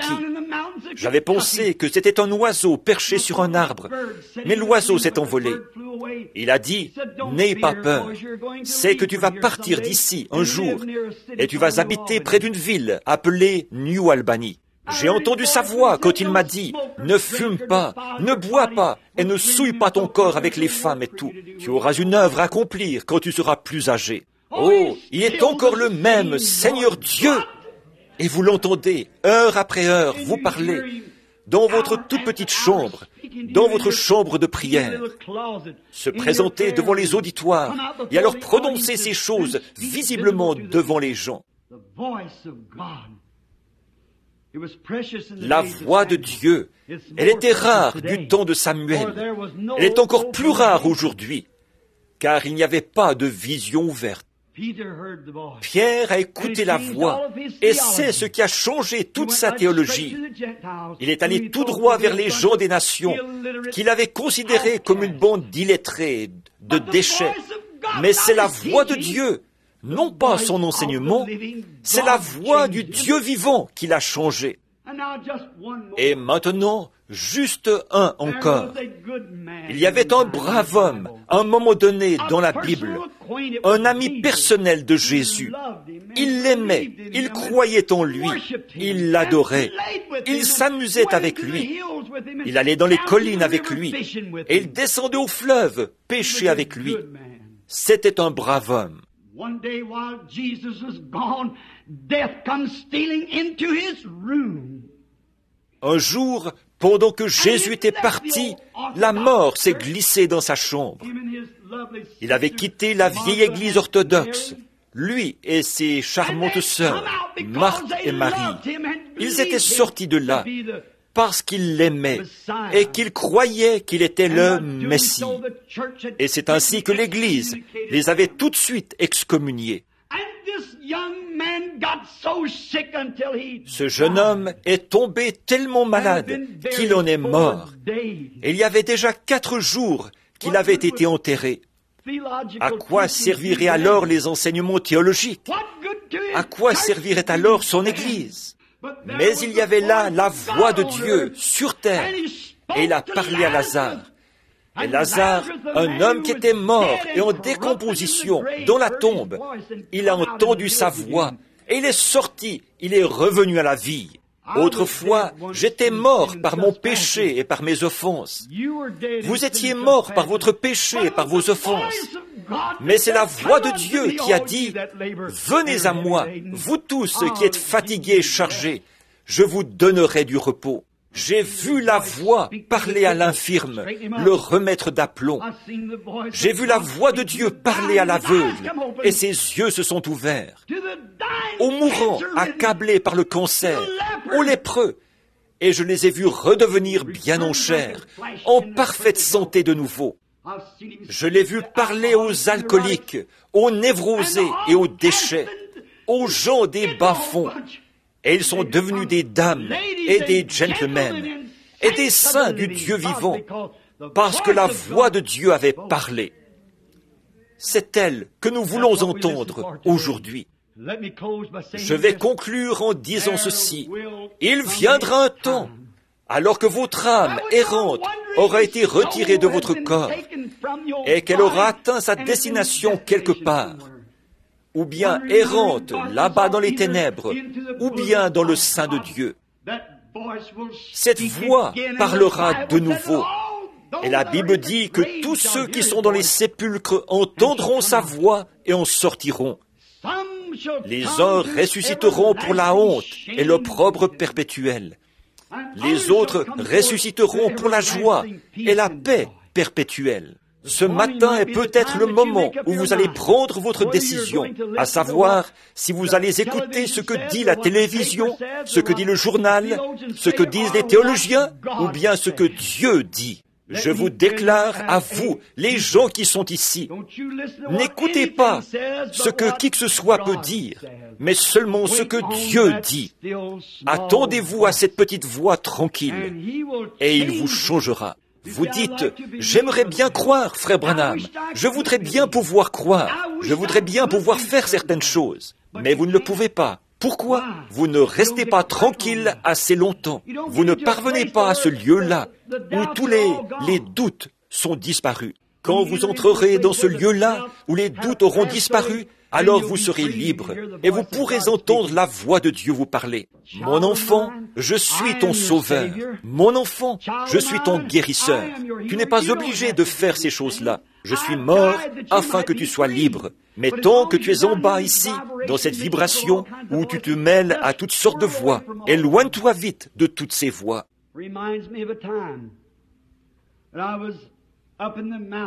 Ça me rappelle une fois où j'étais dans les montagnes. Ce sont des expériences que je n'oublierai jamais. Il y a de ça une dizaine d'années, à peine ça, j'aidais M. Jeffries à faire le rassemblement du bétail. À l'époque, on faisait transporter les blocs de sel par les chevaux. Je les emportais à certaines pierres à lécher, à des endroits où je pouvais les laisser et le bétail saurait venir là. C'était très loin, à presque 112 kilomètres de la civilisation, où je veux dire, c'était un trajet de 48 kilomètres, 56 kilomètres, peut-être 64 kilomètres, jusqu'à Gremlin, dans le Colorado, jusque là où on arrive à une petite ville d'environ 7 ou 800 habitants. J'avais mon cheval et je l'avais déchargé des sacoches. Et nous cherchons le bétail en regardant avec des jumelles. J'avais attaché mon cheval à une branche et le reste de la file était derrière lui. En effet, le cheval qui porte les ballots est le premier. Et je suis monté dans les collines et c'était vraiment beau. C'était le printemps. Et je promenais le regard sur les vallées, je regardais les petites ondes d'eau là-bas au lointain. Pendant que je regardais, c'était au milieu de l'après-midi. J'ai vu quelque chose qui m'a touché. J'ai vu une vieille mère qui allait chercher ses bébés dans son nid, une vieille aigle. Et elle a voleté au-dessus d'eux jusqu'à ce qu'elle les ait fait monter sur ses ailes. Ils étaient déjà sortis du nid auparavant. Mais elle les a emmenés dans la vallée. Ils n'avaient encore jamais été là-bas. Ils en étaient encore à apprendre à voler. Alors, elle les a déposés là. Et ils se promenaient ça et là, et ils picoraient sur l'herbe. Et ils se bousculaient maladroitement. Ils n'avaient pas le moindre souci du monde. Et pendant que j'étais assis là, je me suis dit, ça c'est vraiment comme un groupe de chrétiens qui croient réellement. Ils n'ont aucun souci. Pourquoi est-ce qu'ils n'avaient aucun souci? Ils n'avaient absolument rien à craindre, parce que leur maman était remontée là-haut, se percher sur un rocher pour veiller sur eux. Oh, ça change tout. Quand vous vous mettez à penser, qu'est-ce que le pasteur un tel va en penser si jamais je reçois le Saint-Esprit? Qu'est-ce que l'évêque un tel va en dire? Je m'en fiche de ce qu'ils disent. Jésus est mort. Il a escaladé les remparts de la gloire et il est assis dans les cieux des cieux. Rien ne va vous faire du mal. Il a l'œil sur le passereau et je sais qu'il veille sur moi et qu'il veille sur vous. Alors, quand venait un coyote, s'il en venait un ou quelque chose qui dérangerait un de ses petits, eh bien ils ont intérêt à ne pas faire ça. Elle peut soulever un coyote dans sa main, dans ses pattes, l'emporter à une altitude de plusieurs milliers de pieds et le lâcher tout simplement. Il se désintégrerait dans les airs. Rien ne va faire du mal à ces petits. Elle va y veiller. Rien ne va vous faire du mal. N'ayez pas peur de prendre Dieu au mot. Détendez-vous simplement. Ayez la foi. Et croyez. Il veille sur vous. Il désintégrera tout ce qui cherche à vous faire du mal. Oh, ça pourrait vous attaquer, mais ça ne peut pas vous faire de mal. Car toute chose, il permet qu'elles arrivent. Il ne peut pas en être autrement, car elles concourent au bien de ceux qui aiment le Seigneur. Aucun mal ne peut vous atteindre. Et donc, au bout d'un moment, un orage s'est levé. Et quand l'orage a éclaté, il se manifeste tout d'un coup. Ces orages septentrionaux, un petit éclair qui jaillit avec un vent de 97 à 113 km à l'heure. Alors cette vieille mère aigle a poussé un grand cri, et la voilà qui pique dans la vallée. Et ce cri, qu'est-ce qu'il a produit comme effet? Les petits aiglons connaissaient la voix de leur maman. « Mes brebis connaissent ma voix », a-t-il dit. Le danger était proche. Là, ils n'ont pas cherché à se mettre à l'abri sous de gros morceaux de quelque chose. Ils n'ont pas cherché à se précipiter dans un grand tas d'ordures. Ils ont attendu leur maman. C'est tout. Voilà ce que le chrétien devrait faire. Voir ce que Dieu va faire à ce sujet. Et quand la vieille mère a atterri, avec ses grandes pattes, à peu près grandes comme ça, elle est descendue en vol plané, comme un avion géant qui se pose.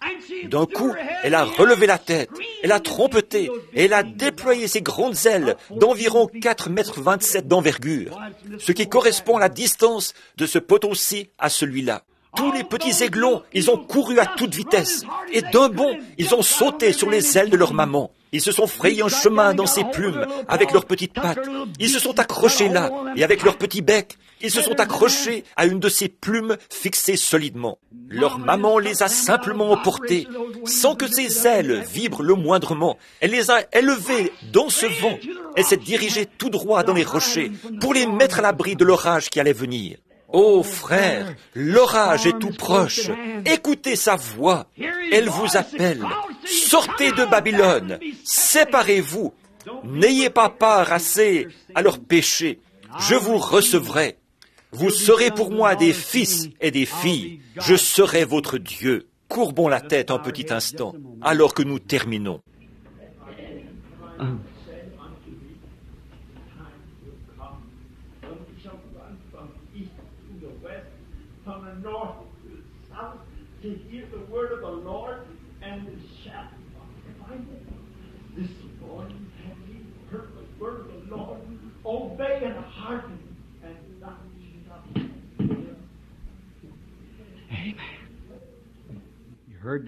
Amen. Vous avez entendu ça? C'est ce que nous appelons la prophétie dans l'Église. Est-ce qu'il y aurait des gens ici ce matin, et je sais qu'il y en a, qui voudraient dire « Seigneur Dieu, sois miséricordieux envers moi ». Bien que j'y adhéré à l'Église, que j'ai fait une confession, mais il reste que je ne sais pas ce que c'est que de me tranquilliser devant toi et d'écouter ta voix me conduire et m'enseigner. Je ne saurais pas quoi faire. Si tu me parlais d'une voix audible, j'aimerais te connaître pour que tu puisses me parler et diriger mes sentiers. Est-ce que vous voulez lever la main maintenant même pour dire « Ô Dieu, sois miséricordieux ». Que le Seigneur vous bénisse partout. Il y a des mains partout. Continuez simplement à les lever. C'est ça. Seigneur, sois miséricordieux envers moi. J'ai tant besoin de toi. Est-ce qu'il y en aurait d'autres, juste avant de terminer? Dieu voit vos mains, là-bas au fond, madame, et tout au fond, et debout dans les rangées, et tout. Dieu vous voit, et même sur l'estrade, ici en haut. Samuel said, Eli, did you call me? Et Samuel a dit, Élie, est-ce que tu m'as appelé? Élie a dit, non mon fils, je ne t'ai pas appelé. Ce n'est pas moi qui ai parlé à votre cœur, mon ami. C'était Dieu.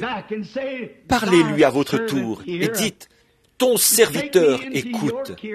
Prends-moi sous ta garde aujourd'hui, ô Dieu, que je sois dès ce jour entier à toi. Eternal God, lover of the soul, creator of all things. Dieu éternel, amant de l'âme, créateur de toutes choses, alors que cette petite voix tranquille de Dieu, qui a parlé à Samuel, qui a parlé à Saul, qui a parlé à Pierre, qui a parlé à Daniel et à Ésaïe le prophète, et tout au long des âges, voilà qu'elle a de nouveau parlé ce matin dans le tabernacle.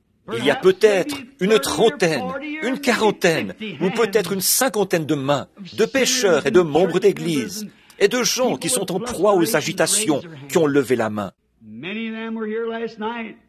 Beaucoup d'entre eux étaient ici hier soir. Ils ont écouté ta voix se faire entendre de façon audible. Et maintenant, ce matin, cette même voix parle au fond de leur cœur. Ils ont levé la main vers le ciel. Ils disent qu'ils ont tort et qu'ils veulent marcher droit. Tu as dit dans ta parole que nul ne peut venir à moi si mon Père ne l'attire premièrement. Et tous ceux qui viendront, je leur donnerai la vie éternelle. Et je le ressusciterai au dernier jour. Tu l'as promis, Père. Maintenant, en tant que ton serviteur, nous te prions de donner à ceux qui ont levé la main la vie éternelle et la joie éternelle. Et puissent-ils vivre pour toi tous les jours de leur vie, et au bout du chemin, du voyage de cette vie, entrer dans les joies du Seigneur. Accorde-le, Père. Nous le demandons au nom de Jésus et à cause de Jésus. Amen.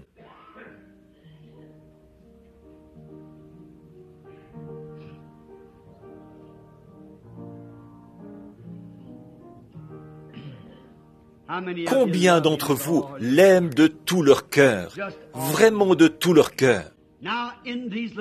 Maintenant, dans ces petits lieux comme ici, j'ai dépassé un peu le temps prévu. Mais la Bible dit que nous sommes assis ensemble dans les lieux célestes en Jésus-Christ. Le Saint-Esprit vient, il pénètre dans la parole, il descend dans l'auditoire. Et on peut le voir quand il envahit les gens, qu'il les change. Comme je l'ai dit, je crois aux émotions, bien sûr. Mais vous, Voyez-vous, les émotions ne vous changent pas. Les émotions doivent pénétrer à l'intérieur, jusqu'à ce qu'elles touchent le côté moral de votre être. C'est ça qui vous change, d'un être rempli de péché. Un pécheur, qu'est-ce que c'est? Un incroyant. Il y a de nombreuses personnes aujourd'hui qui ont une licence en lettres, qui ont un doctorat en philosophie, un doctorat en droit, toutes ces lettres attachées à leur nom, mais qui sont quand même des pécheurs. Ils connaissent la Bible, de la Genèse à l'Apocalypse. Ils prêchent en chair, mais ils sont quand même des incrédules. La Bible dit, celui qui ne croit pas est déjà jugé. Demandez à l'un d'eux s'il croit que le Saint-Esprit, c'est pour aujourd'hui. Mais bien sûr que non. Et la guérison divine, croyez-vous que c'est pour aujourd'hui? Mais bien sûr que non. Alors, il est un incroyant. C'est vrai. Si le Saint-Esprit est en vous, est-ce qu'il ne témoignera pas de sa propre parole?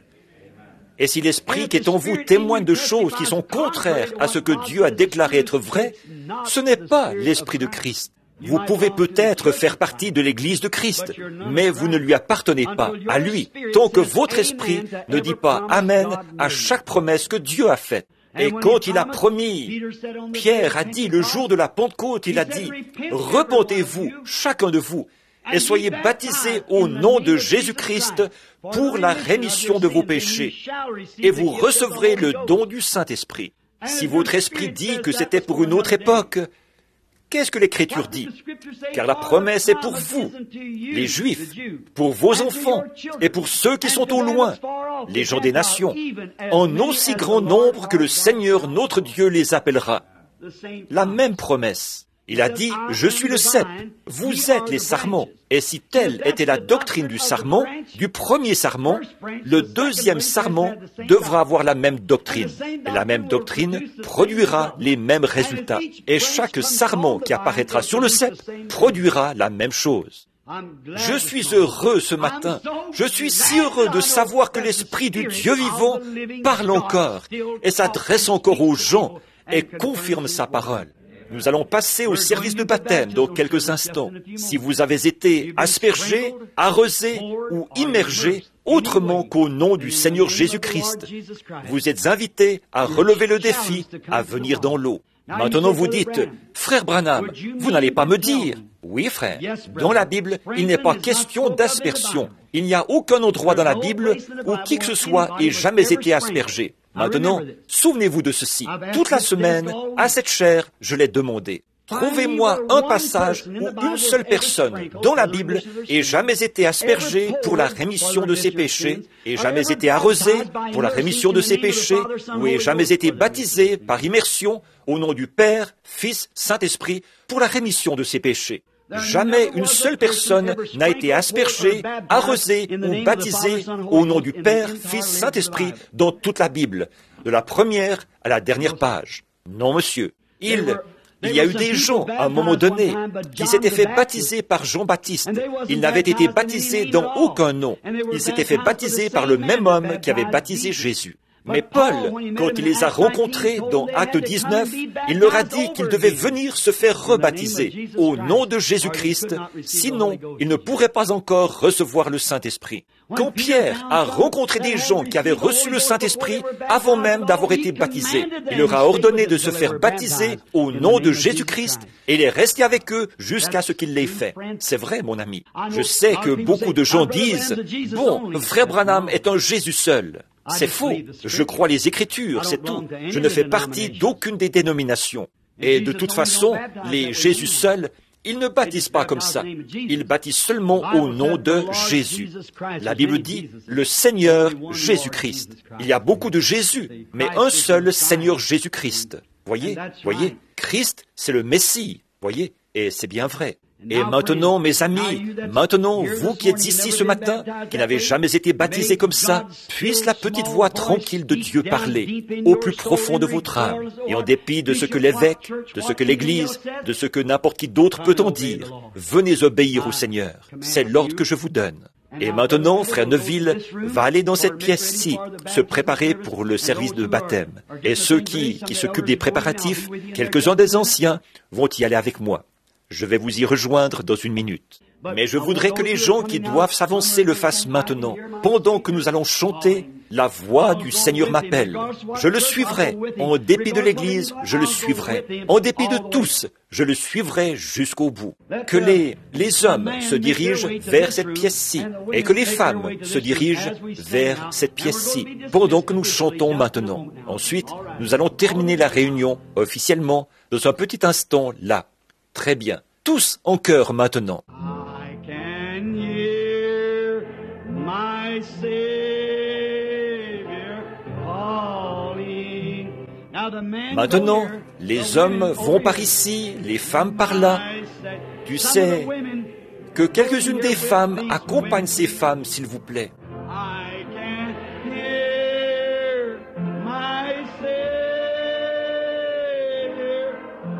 Qu'est-ce que vous avez entendu, sa voix?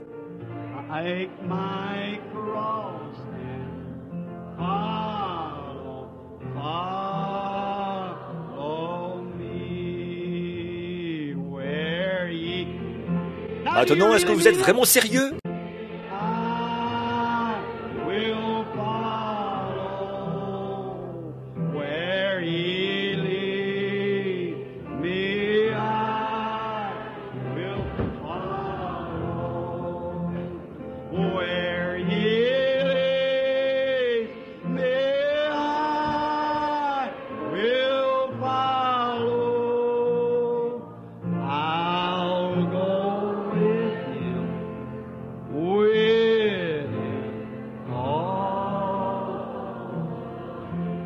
Maintenant, comme je le dis, mon ami, j'ai entendu une voix. Et si ce que cette voix a dit ne correspond pas à la voix de Dieu, qui est ici, ce n'est pas la bonne voix. Mais mes brebis connaissent ma voix. Qu'est-ce qui fait que vous venez? Voici la raison pour laquelle vous venez. C'est parce que votre nom a été écrit dans le livre de vie de l'agneau avant la fondation du monde. La Bible dit. Imaginez-vous une personne qui est assise là et qui sait que c'est bien la vérité de l'Évangile. Et pourtant, il y a quelque chose qui la retient, de savoir que peut-être son nom n'y a pas été écrit. Que faire alors? C'est en vain qu'il m'honore. Voyez-vous, en vain. Oh, vous dites, je suis un homme loyal. Je suis loyal. Ça n'a absolument aucun rapport. C'est en vain qu'il m'honore, en enseignant comme doctrine des commandements d'hommes.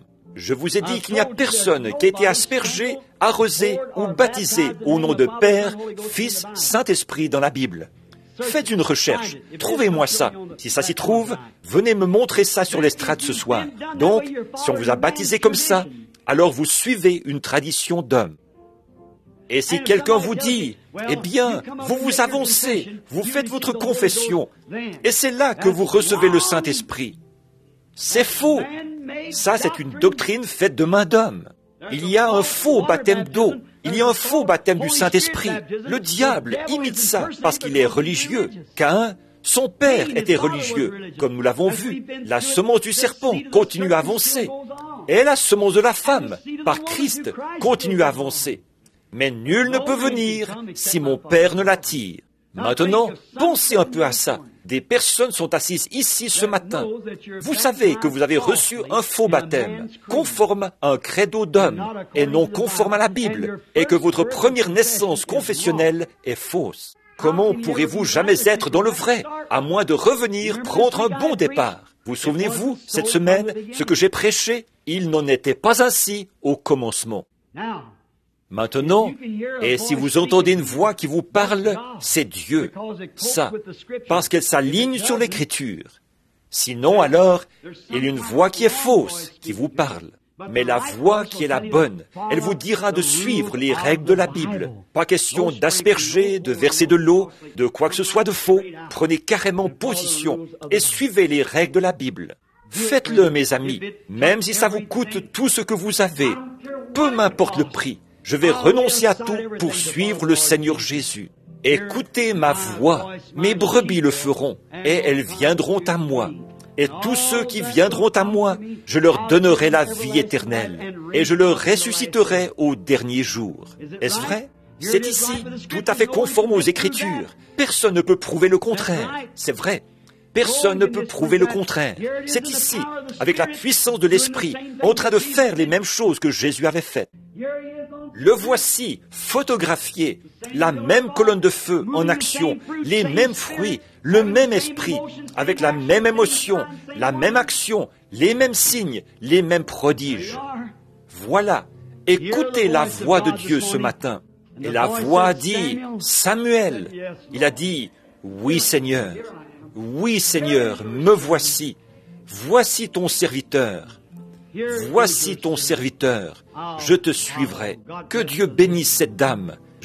Vous dites, frère Branham, vraiment vous enfoncez le clou là. C'est ce que je veux, enfoncer le clou. C'est une question de vie ou de mort. Alors il faut que j'enfonce le clou. Que le Seigneur soit avec vous. Voilà ma prière sincère. Maintenant, avant qu'il déplace les meubles de la salle, ici, pour que vous puissiez voir les baptêmes. C'est ouvert à tous, tout le temps. Je voudrais lire un peu directement dans les Écritures pour que vous voyez que je suis en train de lire. Jésus-Christ, au chapitre 16 de Matthieu, je crois, a dit à Pierre, « Je te donne les clés du royaume des cieux. Tout ce que tu liras sur la terre, je le lirai dans le ciel. Tout ce que tu délieras sur la terre, je le délierai dans le ciel. » Vous êtes tous au courant de ça. Le jour de la Pentecôte, où le royaume de Dieu était venu dans la plénitude de sa puissance, croyez-vous ça? Pierre était là. Or, quand Jésus est ressuscité des morts, il n'avait pas les clés du royaume, pas vrai? Il avait les clés de la mort et du séjour des morts, mais pas les clés du royaume. Et voici ce qu'il a dit quand il prêchait, et que ces gens avaient entendu ces choses et avaient endurci leur cœur. Voici exactement ce que Pierre a dit. Maintenant, écoutez bien pendant que je lis les Écritures, pour que vous compreniez. Actes chapitre 2. Souvenez-vous, combien étaient ici pour écouter la prédication? Il n'en était pas ainsi au commencement. Retournons au commencement pour voir le baptême. Baptiser, ce que c'est en réalité. De quelle manière devrions-nous être baptisés? Aspergés, arrosés, ou au nom de Père, Fils, Saint-Esprit? Souvenez-vous, j'ai adressé un défi à n'importe quel ministre, n'importe quel évêque, n'importe qui, n'importe où, n'importe quand, de me montrer un seul passage de l'Écriture où qui que ce soit ait jamais été aspergé, arrosé ou baptisé au nom de Père, Fils, Saint-Esprit. C'est ouvert à tous. Ça ne se trouve pas dans les Écritures. Non, c'est un credo faux, fabriqué, instauré par l'Église catholique. L'aspersion a été mise en place par l'Église catholique à peu près 600 ans après la mort du dernier disciple. Père, Fils, Saint-Esprit, c'est une adaptation qui a été faite en même temps parce que les catholiques adorent différents dieux. Alors, c'est ce qu'ils ont fait de la Trinité des fonctions de Dieu. Ce n'est pas 3 dieux, Père, Fils, Saint-Esprit. Ça, c'est païen. Il y a un seul Dieu. Tu n'auras point d'autre Dieu devant ma face. Écoute, ô Israël, je suis l'Éternel ton Dieu, un seul Dieu. Les Juifs nous demandent, lequel est votre Dieu, le Père, le Fils ou le Saint-Esprit? Il n'y en a qu'un seul. Ce sont 3 fonctions dans lesquelles ce même Dieu agit pour se manifester. D'abord, dans le Père, qui ne pouvait pas être touché. Il se plaçait là-bas sur la montagne. Même une vache ou un animal qui touchait la montagne devait être tué. Ensuite, il est descendu parce qu'il voulait être adoré. Il s'est rapproché de l'homme. En effet, il est devenu le Fils de l'homme. Dieu était en lui. Et quand il a fait ça, c'est là qu'il a dit, « Encore un peu de temps, et le monde ne me verra plus. Mais vous me verrez, car un pronom personnel, je serai avec vous, et même en vous, jusqu'à la fin du monde. » Il a dit, « Je viens de Dieu. » Quoi donc? La colonne de feu. Je retourne à Dieu. Il l'a fait. Il l'a fait. Et alors, quand il a eu fait ça, qu'il est retourné à Dieu.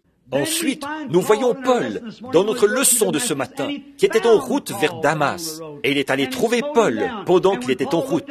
Et il l'a jeté à terre. Et quand Paul a levé les yeux, qu'est-ce qu'il était? La colonne de feu, de nouveau, une lumière qui l'a rendu aveugle.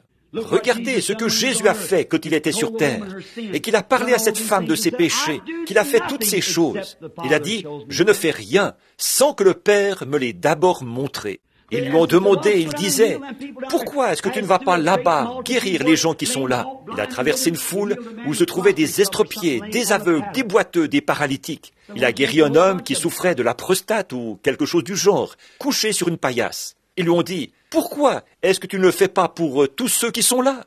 Il a dit, en vérité, Jean 5, 19, là, en vérité, je vous le dis, le Fils ne peut rien faire de lui-même, mais ce qu'il voit faire au Père, le Fils le fait pareillement. Et le voici qui est revenu en ces derniers jours.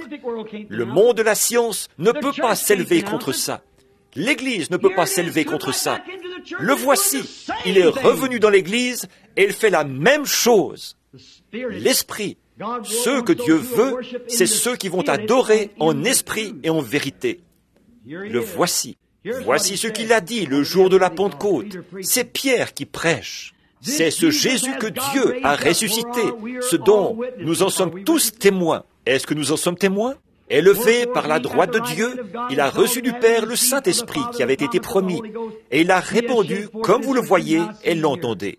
Car David n'est point monté au ciel, mais il dit lui-même, « Le Seigneur a dit à mon Seigneur, assieds-toi à ma droite, jusqu'à ce que je fasse de tes ennemis ton marchepied. » Que toute la maison d'Israël sache donc avec certitude que Dieu a fait Seigneur et Christ, ce Jésus que vous avez crucifié.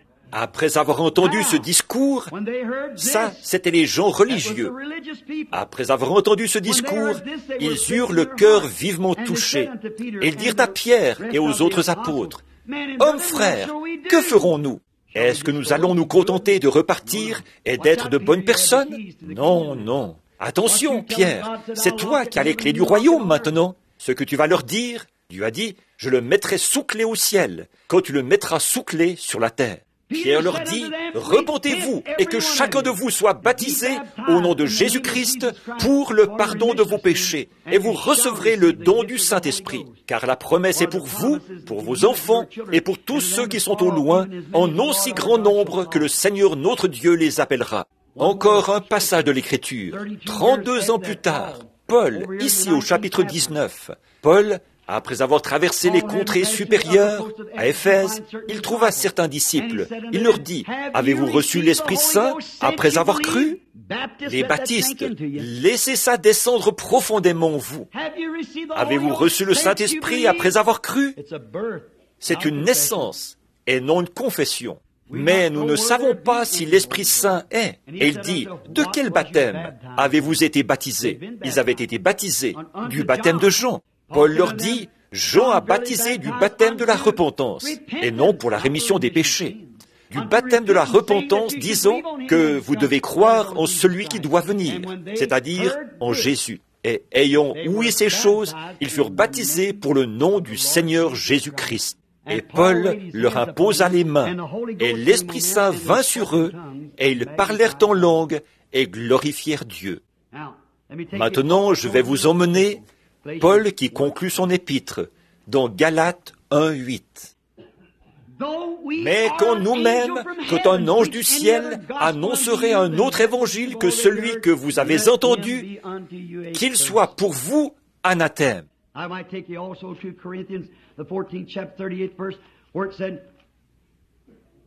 Si vous le voulez bien, je vais vous emmener dans Corinthiens, au chapitre 14, le verset 38.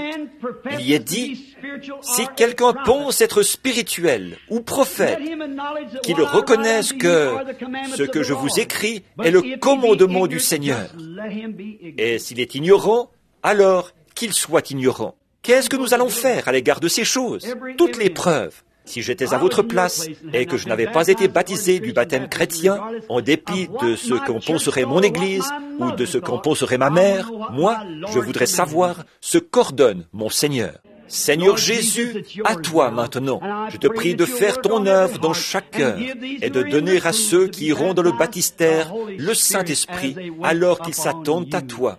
Au nom de Jésus, nous te confions cette assemblée afin que, ce jour-là, Seigneur, je ne sois pas trouvé coupable, mais pur du sang de tous, pour m'en être tenu, non pas à une tradition, ni à une dénomination ou à une organisation, mais pour m'en être tenu à ta parole. Amen.